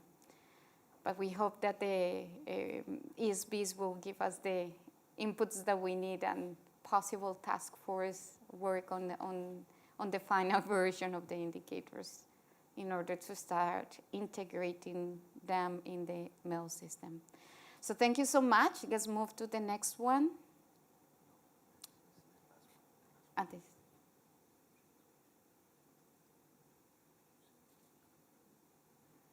Okay, that's the last question. And now, because of time, we just need to move to the closing. We didn't have the opportunity to have a table, but I would like to take this opportunity to thank you.